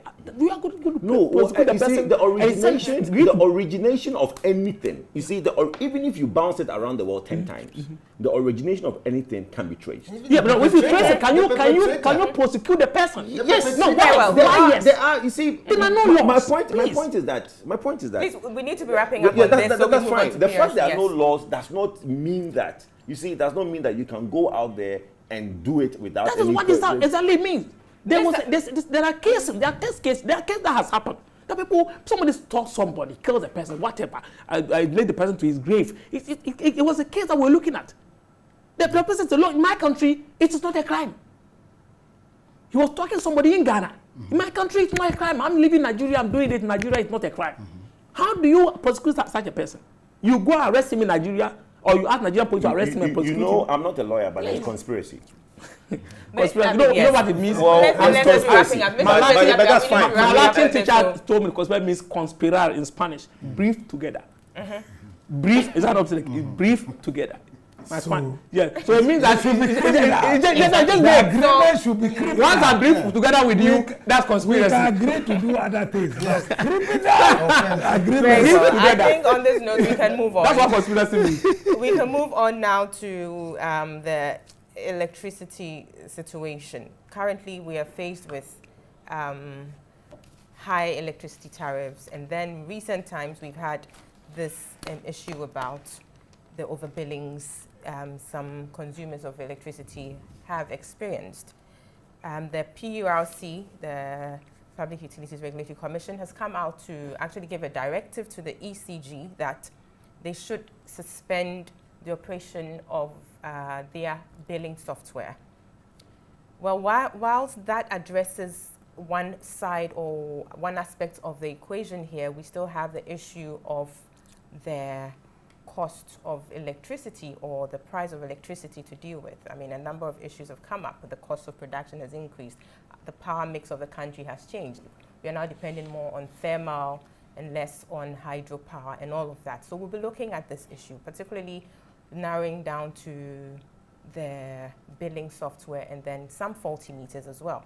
What are we doing about that, the PURC? What is the PURC doing, or what can be done to mitigate the plight of consumers? Mr. Kojopoku, I'll start with you. The situation that we currently have on our hands, the directive of the PURC, to what effect? To what end? I honestly don't see what the directive is. You see, let me give a bit of a background to the situation. In 2015, and the migration of Electricity Company of Ghana's operations into one software was embarked on by a World Bank funded project, okay? And the software is called Customer Management System, CMS. They piloted it early 2015. They were comfortable with it. In September 2015, they now rolled it out nationwide, migrated customer service, billing, and everything onto the CMS. Yes, after they migrated every system onto it, they realized that there were billing challenges. Some people were not being billed for like 3 months. Some people were not being billed in the right cycle. And these are situations that only apply to post-paid customers, no prepaid customer. They have had this challenge. There's a big case of Bread and Wine restaurant in Osu. The minister, Honorable Jenapor, even said on one platform that he himself went there and they were getting enormous bills. They went through all channels. And today, as we speak, the company folded up because they couldn't pay the huge bills that were being given by them. Now, my challenge to this whole thing is that we've had this situation oncoming from September till December, when the new increment now came, the December 14 increment. Right. Then everybody started shouting at, look, this is too much. Some of us argued that yes, because we've migrated from mostly hydro to thermal, and about 78 to 80% of our generation mix is now thermal, we should allow this new increment to come on so that we don't have under-recoveries in the sector, because the car powers and all these generating plants that are coming on board, if we can't pay for them, then there's going to be under-recovery like what happened in the petroleum sector. So some of us argued for that increment in December 14th. Only to find out that in 1st January 2016, there was another backdoor increment that the populace didn't know. That also has its own taxes on electricity. On top of that, there's a VAT and all that that's on there. Then everybody started crying. We can't afford. TUC went on demonstration. Everybody was, there was outcry from January to May. Then all of a sudden, we are being told that there's a software error. Or I think Honorable Mutaka made that statement, and others have jumped onto it that, it's a software error that is causing the high billing. But it's not true. But this was clearly a statement made by the PRO, even before the Honorable Minister made that comment as well. The PRO of ECG actually said that. That? There was a software billing. No, for post-paid customers. But you see, what the populace is, this is what I think. The proverbial, you sit with your wife, your child is doing something wrong, your wife now slaps the child, the child cries and comes, Daddy, mommy beats me. Oh, don't worry, I'll beat mommy for you. Government is trying to make it seem like they are on the side of the people, so they are going to talk to and resolve it. I read somewhere that the president is forming a committee to look into this. What the government is refusing to understand is what 95% of Ghanaians are talking about.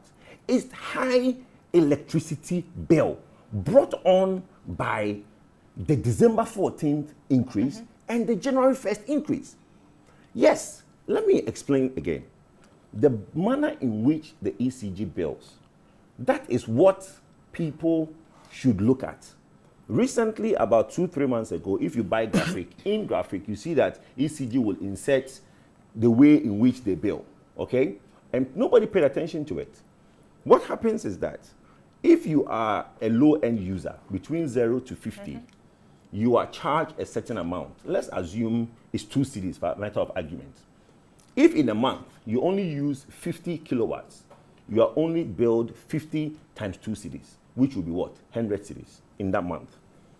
If for the following month, you go to 51 kilowatts the following month, you no longer are charged the 2 cedis.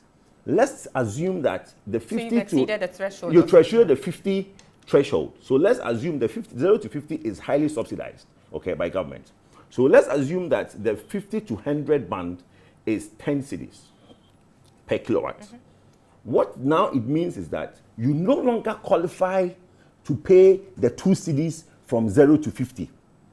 Okay? What you do now is that you pay 50, or the 1 cedis that you just consumed is 51 times, maybe 200. No, 51, you use 51 the following month, is 51 times 10. Not times 2. Not times 2. You pay 51 times 10, which is 510. Because you've reached that bracket. Because you've gone out of the 50 bracket. So you're all of a sudden seen as a high-end user. Okay? In some cases, what the ECG is explaining again is that if you are a low-end user and you go and buy 20 cedis, the 20 cedis qualifies you to be a low-end, 0 to 50. But that should last you a month. But it doesn't. Your 20 cedis runs out. And within that month cycle, you go and buy another 20 cedis. The minute your monthly usage goes over the 50 bracket, ECG now asks you to pay back the subsidies. So the money is the same usage that you got for the 20 cedis. If within that month you go over the 50 cedis, you are now, after the 20 cedis, you have to pay back the subsidies you enjoyed in the first 20 cedis that you bought. So it's very confusing.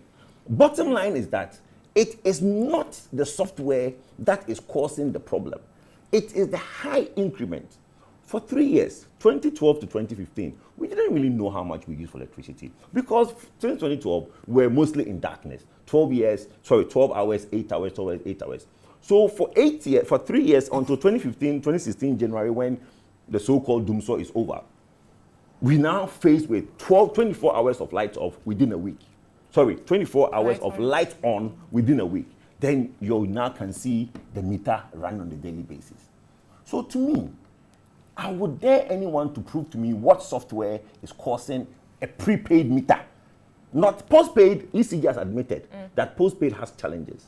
People were getting bills of 2 million Ghana cedis and all. Those are there. But even that is about 1,000 people, 1,000 situations in the whole country. What are we talking about? Very well. So to me, it's neither here nor there. What Ghanaians are asking the government for is a reduction. Why do we have VAT on? Very well. Why do we have VAT? Why are you asking Why do we have VAT? We'll come to you, Why do we have VAT? Why do we have VAT on electricity? Why do we have VAT on electricity? Okay? Why do we have VAT on electricity? What is the need for that January 1st increment? December 15 increment, we all agreed for it. But the January 1st increment, there's no need. Who does the increment? Please educate me on this. Very well. We'll come to you, Mr. Opon here. Yes. Mr. Kujopoku is veering into the price build-up of the tariffs. Please take us from there. Yes, and I'm reading from social media, the internet, and something has been attributed to the spokesperson for ECG, Mr. Boating. He's talking about complex tariff structure. He raised concern over the tariff structure currently being implemented, saying it was one of the major problems working against the company. And he described the tariffs introduced by PURC in December 2015 as complex. So this is what he says, that this means that 50 units is 17.66 Ghana cedis, while 51 units is 40.02. Then again, this is what somebody also has put out, that, and in terms of taxes, we pay VAT, NHIL, and I don't even understand why we pay VAT on electricity. Exactly. What is the value added to me? I mean, one VAT, NHIL, street light, NEL, I don't know what NEL is, natural electrification, where are leaving the street light. He says he bought 1,000. He paid VAT 129.05 Ghana cedis. National insurance 21.51 Ghana cedis. Street light 43.015 Ghana cedis. NEL 43.017 Ghana cedis. The total of the taxes alone was 236.595 Ghana cedis. On the 1,000 Ghana cedis? Yes. 23.66%. Taxes alone. Tax.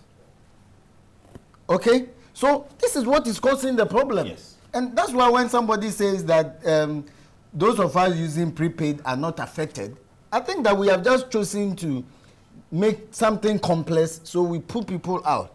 The point is that when if you were paying 200 Ghana cedis within, not at the time we were experiencing doomsday, but at the time we had electricity throughout with the same gadgets, now you pay about 600 Ghana cedis. And when people say that why government, the point is that PURC have set the threshold, let's say 59%. The state knows how much it will receive from me if the billing was 59%. Now and then if that is 200 Ghana cedis for a week, now you are receiving 600 Ghana cedis from me for the same period, and you are saying that you are not to blame. ECG, do they put the money in their pocket? Doesn't it go into the consolidated fund?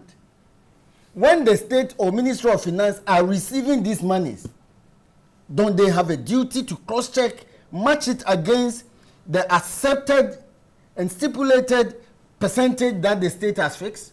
You can put government aside. I'm concerned with the state and whoever is in charge of receiving these monies.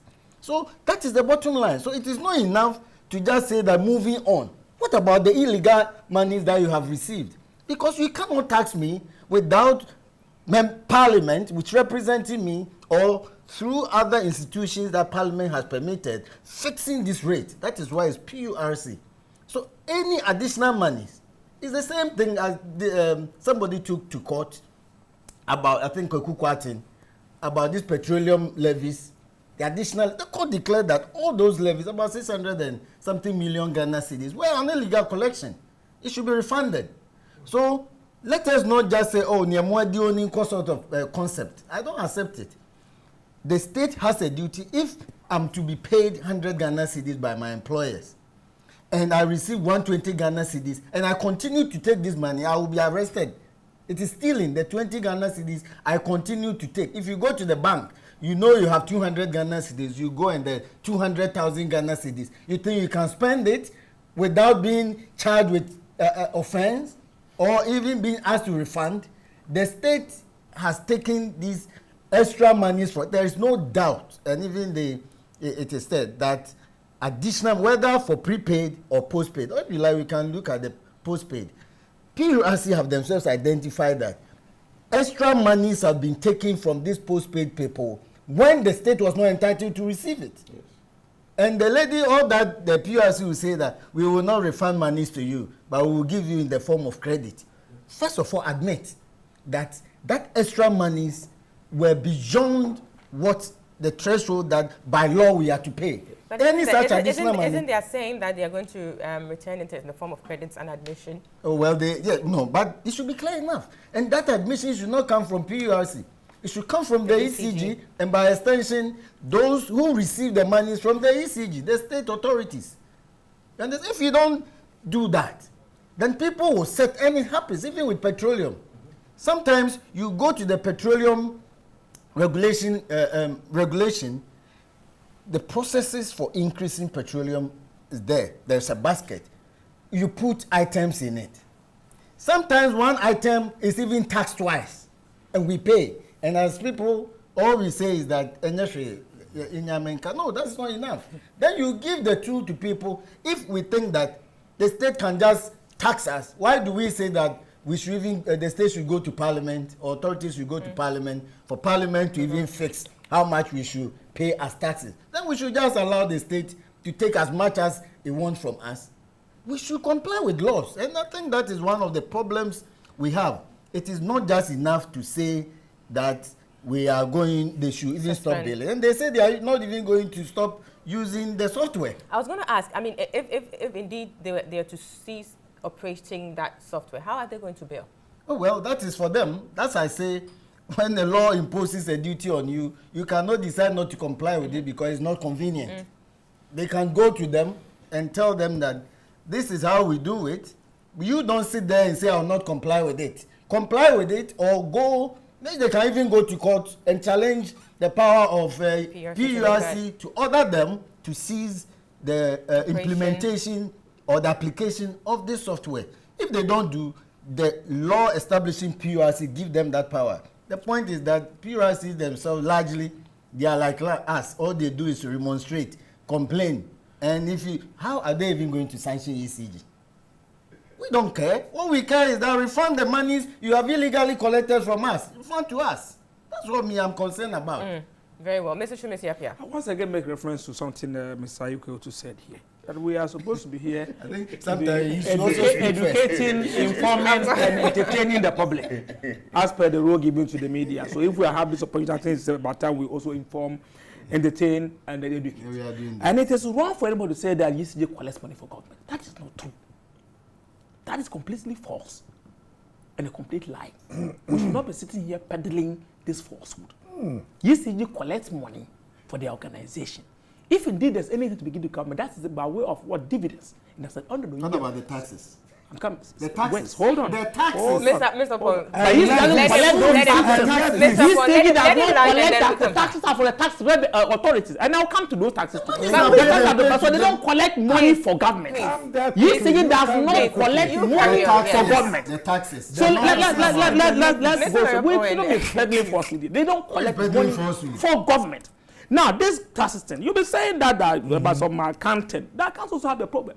But the person who brought sugarcane to the house brought the flies. The person who brought the sugarcane to the house brought the flies. Why? That's very same. We are talking about national health insurance labor. Don't introduce that particularly. And do not we know that under the law, we have to pay national insurance? Wait a minute. Do we not know? I will do that. Mr. Paul, take it easy. I will get to that. Say again.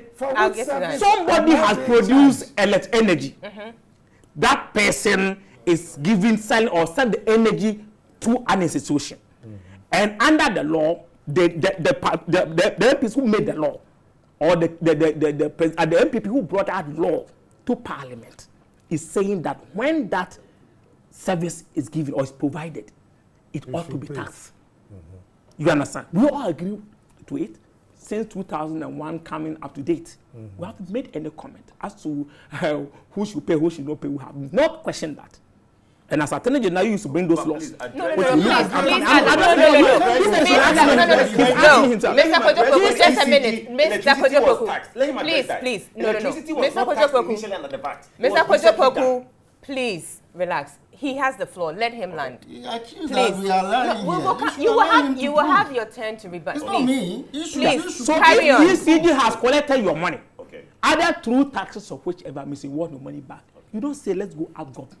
Government has not collected your money. ECG has through some means which you will want to describe as illegal or whatever it is. And that is why I remember in 2002, 2003, about when this issue of this deregularization came in, some of us warned against it. That time, my good friend, Mr. Ayuko too, supported it in full. Came to Parliament, he said he doesn't used to come, but he used to come. Make good argument for deregularization. This is what is being applied to us today. The very law that you put in place, the percentage is everything, they're still there. You understand? People may talk about addition. Why? What's wrong with that? VAT was passed. How much was the rate? When you came to power 2001, what happened to VAT?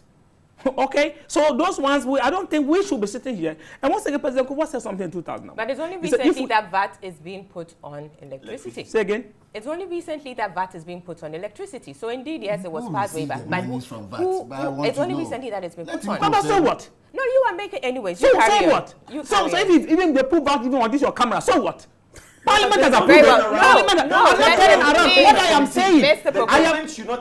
Poku, please allow you have sat here. Even the problem was quarter, not even one. You sit here now and tell me it was only one that was only affecting the postpaid payers. So government has no right to say that, oh, this is what this, even taking your own words. Government has no right to go into that postpaid matter and then resolve it. You sitting here, it means a quarter of a Tesla is affected. You said one matter. Government has no right to do that.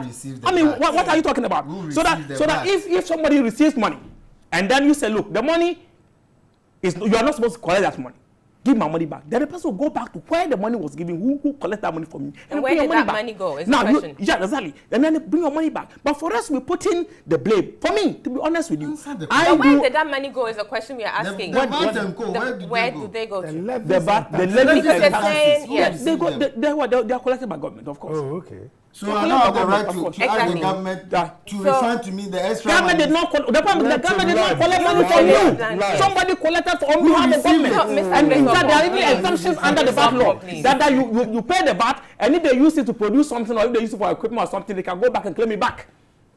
There is refund under the VAT Act that if I imported this material to produce this water, and then I collect VAT from you and give to government, I can go back under the law and collect that VAT back and use it for the same purpose of which I paid the VAT. So for all you know, ECG can even go back to government and say, yes, I collected the VAT for you, but I need more to buy transformer, or I bought a transformer, and this is what which I paid the tax. So give my money back.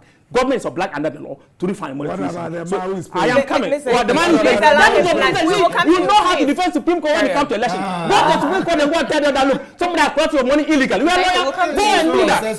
No, go and do that. So let me make Please go on. If there are any problems, my friend has said, I use some of these meters myself and I pay. You understand? I pray that those problems be solved. But to be very honest, we have no sympathy. And even that me alone, all these subsidies should be removed. Draft figure for all of us. Because I don't see how my grandfather or my grandmother in my village benefit from this subsidy. At all. My grandfather doesn't use the blender, none of these issues they're talking about. You are using to pay extra. That is how it's affecting them. He doesn't use any of these things. Probably one bulb. And if the board comes from the farm, switch it on, pack his or her things, and then the morning away to the farm. He comes back. So the source is not getting to the people that he intended to get to. So for me alone, I have no sympathy. Like Kofo said when he came to power, let's let's use what you can pay for and pay for what we use. 2001 state of nation address. Let's pay for, let's use what we can pay for and pay for what we use. As I'm leaving my house, I left my house around 5:30. The main switch, the changeover, whatever people call it, it wasn't even bulb to bulb. Switch it off. That's what I do in my house. Say again. No, sorry, please carry on. It wasn't meant for you. No, I live with people. But what's the business? The food is already cold. I did myself. Yes, because I cannot afford. I cannot afford paying all this money you are mentioning. So in the night when I'm coming to sleep, I cool my food and everything. 12 hours to be able to cool whatever food I put in there. In fact, even the elephant meat. Even the elephant meat. If I even I can cool it. So for you to sit down here and create the impression as if it is somebody's fault, you yourself establish the what you call the Regulation Act. You brought it to us. Parliament passed it under the act. It said that we should be paying certain percentage towards the use of electricity. We are paying it, and now you come and sit here today to go ask government. Ask government about what? You are the very people who sat. I remember one of the Tamale rallies. When Mr. Kwazipa holding gallons and beating it, telling the whole Ghana that when we come to reduce electricity, what happened? My good friend Honorable Kanapa was Minister for Energy. What happened? You increased for more than 300%. When you're going, how much was electricity? Petrol and electricity. Oh. What are you talking about? Petrol and electricity. And I asked Kanapa that question. He himself told me that until he came to government, he don't know that there were two types of affordability. One of them with double F, one with single F. Asking, he will tell you that's why he said in Parliament in the hands. And you are telling me what? That they are as if it's a new thing. You spoke about energy. Yes, you talk about all of them. And then you set up the rule and the electricity, and you said that this is a percent we paid at this regulation. We are paying it today. If there are errors, like my good friend here is saying, please, with all good hearts, all the good hearts on earth, they should go after the errors, resolve them, and make sure that we are paying our due. We will not sit down, and I also support him for the earth to incur debt, put them down. Another government comes, like Dr. Koto did, third debt recovery, which was never recovered. After paying it for 8 years, never recovered. Those who said they paid never recovered. You understand? Third debt recovery, the other was never recovered, but we paid it for 8 years. But that is one way to incur more debt. That is one way. So let's use what we can pay for. And pay for what we use. Finish. Just a minute, please let him. Are you done? Are you a pilot? Okay. That's okay. When they are saying the truth, the no one you say Mr. Tukwe is on the floor. Are you quiz the day? Sorry, are you quiz? I keep on saying that, yes. Is it on the meter or what? You just answer before I move. Which one? Is it a meter problem? He was saying that. No, I'm asking you. The problem we are To be having. honest with you, if I claim to know what the problem is, I will be. Please, can you capture this on dishonest. social media? What is that? They managed to put the problem on meter. That somebody has decided to kill the meter before he dies. I will kill you before I die. You see. This is why people want to put the plug. This is just not. You people have This thing happened right. You see the social media. Please allow Mr. Ayikwe to carry on. before he dies. Some of the prepaid. Hello. Look, Mr. Chubasi Apia, whatever you say, we are having difficulty with the cost of doing business when it comes to energy. We have done the comparative study. It is clear that what we are paying Ghana is too high. Now, Mr. Opon listed all the taxes and levies. You are saying there's nothing we can do about them? Say again? Assuming we look at per kilowatt hour, whatever we charge, we produce and charge. What about, please, he's asking me a simple what question. about all the taxes and you the had the opportunity levies? to have done something, reduce even the rate, the level, the percentage. Please, You did not Mr. do Chimesi, it. But Yeah. Nana If it was has feasible, said, if you could have done something, you have done it. Nana said, please reduce them. Just the If same thing you cannot, said during the then we 2000 will election, and you come- never reduce anything. We will Please come. allow him. Please, He I asked me believe, whether there's something we could have it's a very simple thing.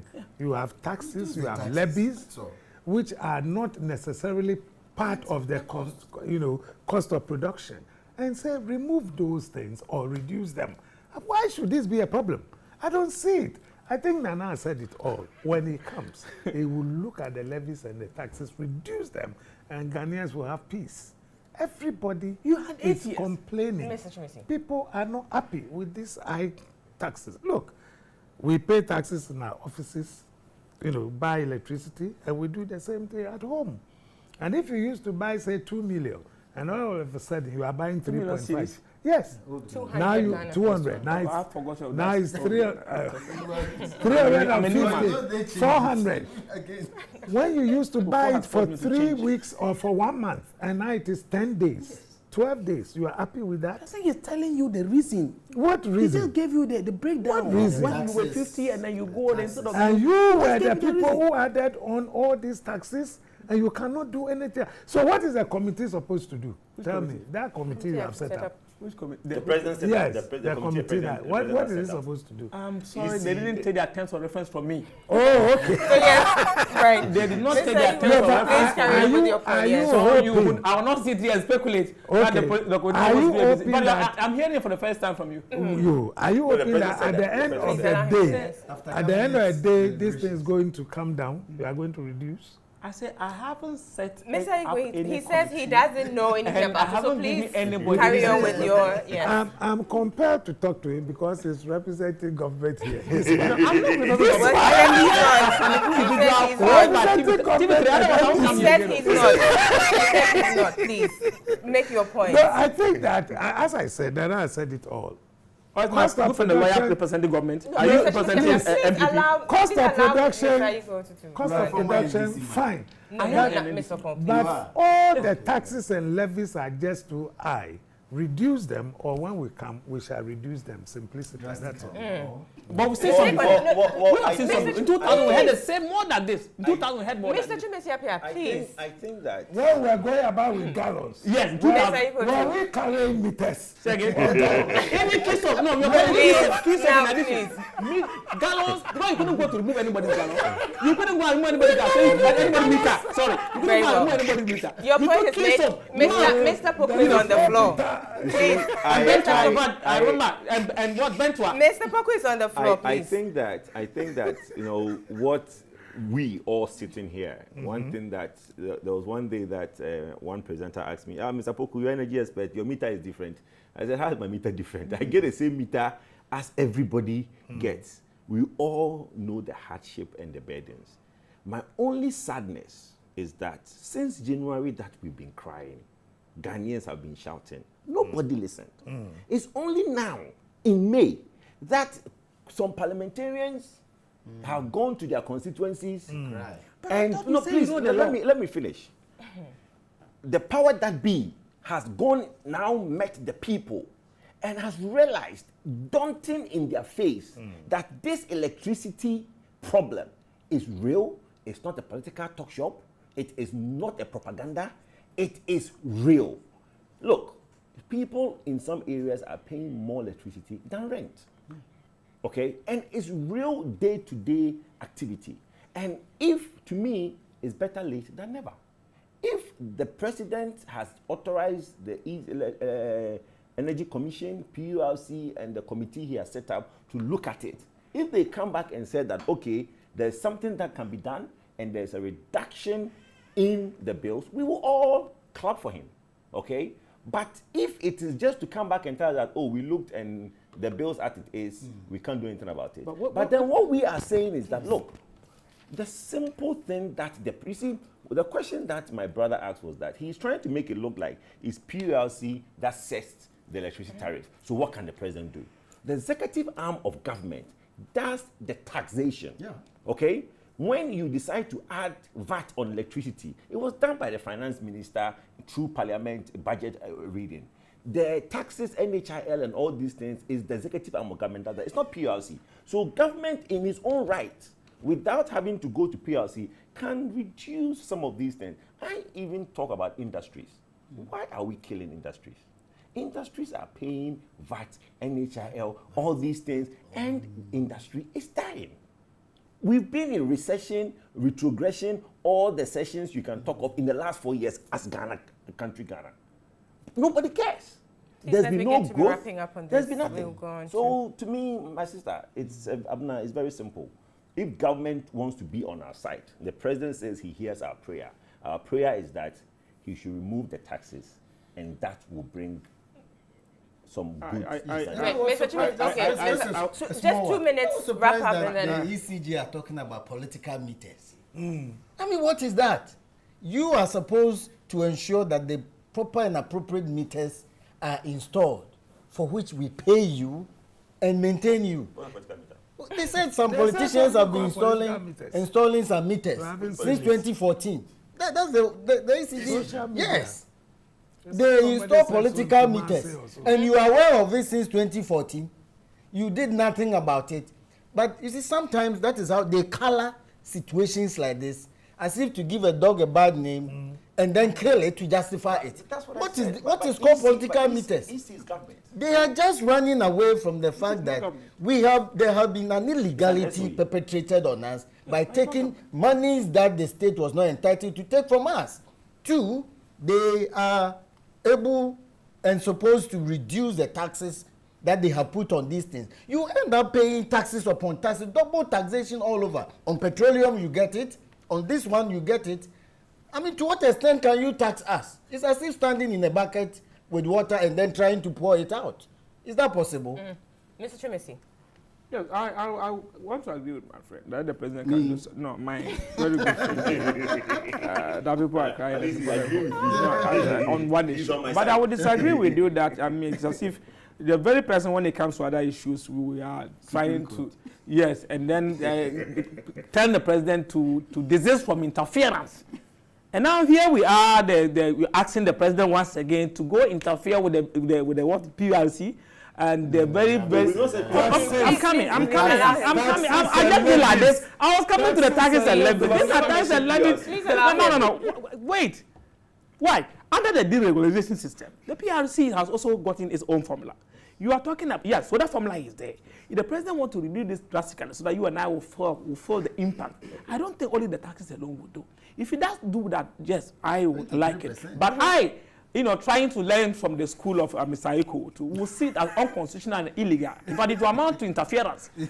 You understand? If the president should decide, to say, well, Minister of Finance go to Parliament and all of a sudden, why? I would think that, well, the president is interfering. I mean, he should let the ball roll. I mean, we should pay. When we use the lights, we should pay. I think we should pay. That is my own view. When we use the lights, we should pay. If we think we cannot pay, don't use it. Okay, we'll be wrapping up on this, and then last one, and then ask me a question, I'll answer you. So, what happened to the investment tax? Which investment? Government put some tax, banking investment. What happened to it? What happened to it? It's for investment, and the money is for investment. No. Are you asking whether it has accrued any interest? Whether it has accrued any interest? No. It was withdrawn. Are you aware it was withdrawn? Which one was withdrawn? He's not aware So of that. basically, I think your point is that the president or the government could do something about it. In other words, you let them continue this way to December. It's good for all of us. Very well. So we'll wrap up on this. Nothing We will just happen. have about 10 minutes. Absolutely nothing will happen. It's okay. We have Nothing will happen. Just say that, we should reduce it. The president should go interfering in the judicial matters and then in PLC with taxes we have and just with about parliament. 10 minutes to end the show. We'll be doing a And when it does, so quick don't take. complain. Actually, it's 8, I'm told.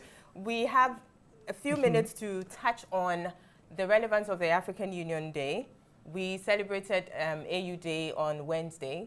We had a holiday. I mean, it was good for us to rest. But we are looking at the relevance of that celebration in a current context. I will start with Mr. Chumesi Apia.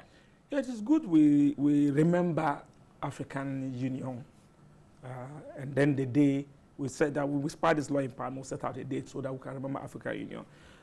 So as to enable us think about our past. What is it that we have done right, that we could have done better? What is it that we didn't do that we could have done, we could also do and then do better? So as to see Africa apart with the other continents. So I think it is in a good direction that we take that account for ourselves as Africans. What I didn't like was the holiday aspect of it. Ghana, we have too many holidays for a country of ours, too many holidays.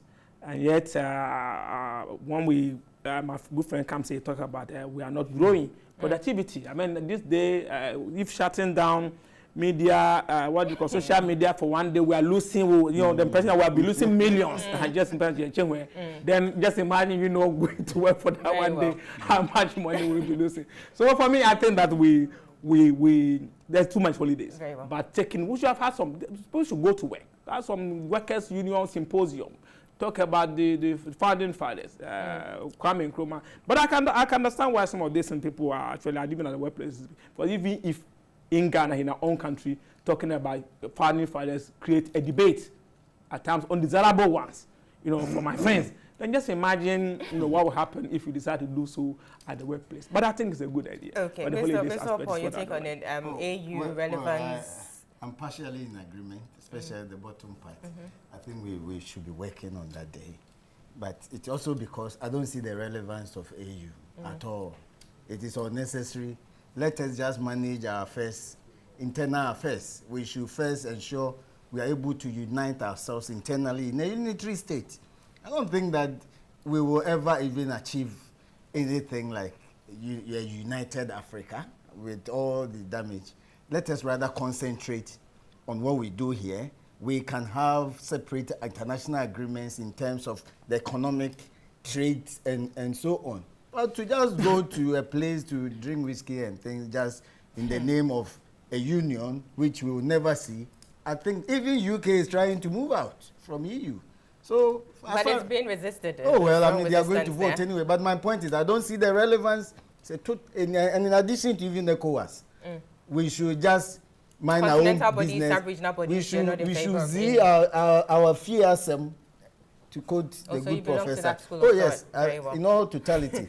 Okay. We should see our fearsome. Very well. Mr. Yuko, to AU, particularly looking at, Mr. Pong here has talked about the fact that he doesn't believe in that. But looking at AU and the role it plays in perhaps keeping peace and stability within the sub-region and all of that, what is your take on it? I think for the first time, I will agree with this NDC guy. But you've always agreed with me. I know, you've always agreed. At least he's got the pith and the kernel of whether or not there ought to be a holiday. That one, I think, is not necessary. We still can talk about the AU. We did a lot of things with OAU, fighting, colonialism and apartheid and all that. And we're now looking at economic integration, which is necessary. We need to work on it more of intra-African trade, and things like that. And speaking with one voice, creating a big markets where we can trade with other countries, because these small countries, what can they do on their own? I mean, talking to China, a small country like Togo, talking to China. What are they going to get out of that kind of relationship? It will be bullying all over the place. So, yes, there shouldn't be a holiday, but that we need to move on with our, integration. I agree. For the first time, with NDC, Senate, former It's quite nice to witness this. Far back in Parliament, you always agree with me. You sit here and pretend you don't even know me. Mr. Boko. I think it's unanimous on this panel that the holiday was not really, especially when it falls on a Wednesday. Okay? Like midweek. It's really like midweek. It really cuts the week, and it gives a semblance of a Saturday, and everybody lays back. Come You back know, with the Thursday. momentum you built on a Monday, you want to Tuesday. carry it through to Thursday. We always have a saying that what you've not achieved Monday to Thursday, don't attempt it on Friday. So the minute you give a Wednesday a holiday, it really disrupts the week. So I think we have too many holidays, like we've all said, and if government can take a you second. are agreeing with him? I'm agreeing with him. We've agreed on most issues this morning. We've agreed On a few issues, on a no lot more. of issues. Oh, even on the beginning issue which he disagreed, we agreed that the Supreme Court should do the right thing. When he agrees on it, we all agree. We've agreed on it. The EC should do the right thing. Yes, we've agreed all throughout on everything. We've agreed, me and him. Wow. What a beautiful note to end the show. What a way to end That's the why you people think I show. have problem in the That end. is so I just beautiful. decided That- because now I live far away. Anyway. I don't want to well. be called an apologist, but my sister, if you allow me just 30 seconds. Very well. Don't Carry on. you call it pathetic, Something that I everybody. noticed, something that I saw this morning that was very disheartening. Right outside the Flagstaff House, there was some digging, and they just left it. The Flagstaff House is a tourist attraction. The powers that Security be, zone for that please, matter. immediately, they should resolve that thing. There Very was some well. digging, and they've left the sand, everything, and right outside the Flagstaff House, facing the Christ the King, is messy. I think your point is well made. So the Roads and Highways Authority perhaps should get to this That's as a and result of address a it. poor job But done by those we people. will. Let's not start this. I thought we ended on a very nice Came to the note. house. Those Well, should have came to the house. Well, Mr. Apia, You agree with we brought are the bringing the Is show not able to to correct an it. end. But look at you know how many years We it wish takes to to thank take our how many guests here, Mr. Chumesi Apia, former NDC MP for Sine constituency, Mr. Yao Opong, a lawyer and a lecturer of the Central University, Mr. Ikwe Otu, former AG and a member of the NPP, and Mr. Kojo Nsafwa-Poku, an energy expert. Thank you so much, gentlemen, for bringing your perspectives to the issues. Thank you so much for watching. We'll make a date, same time next week at the same channel, same time. We'll see you. Have a good weekend. My name is Abna Tebi. Thank you. This is what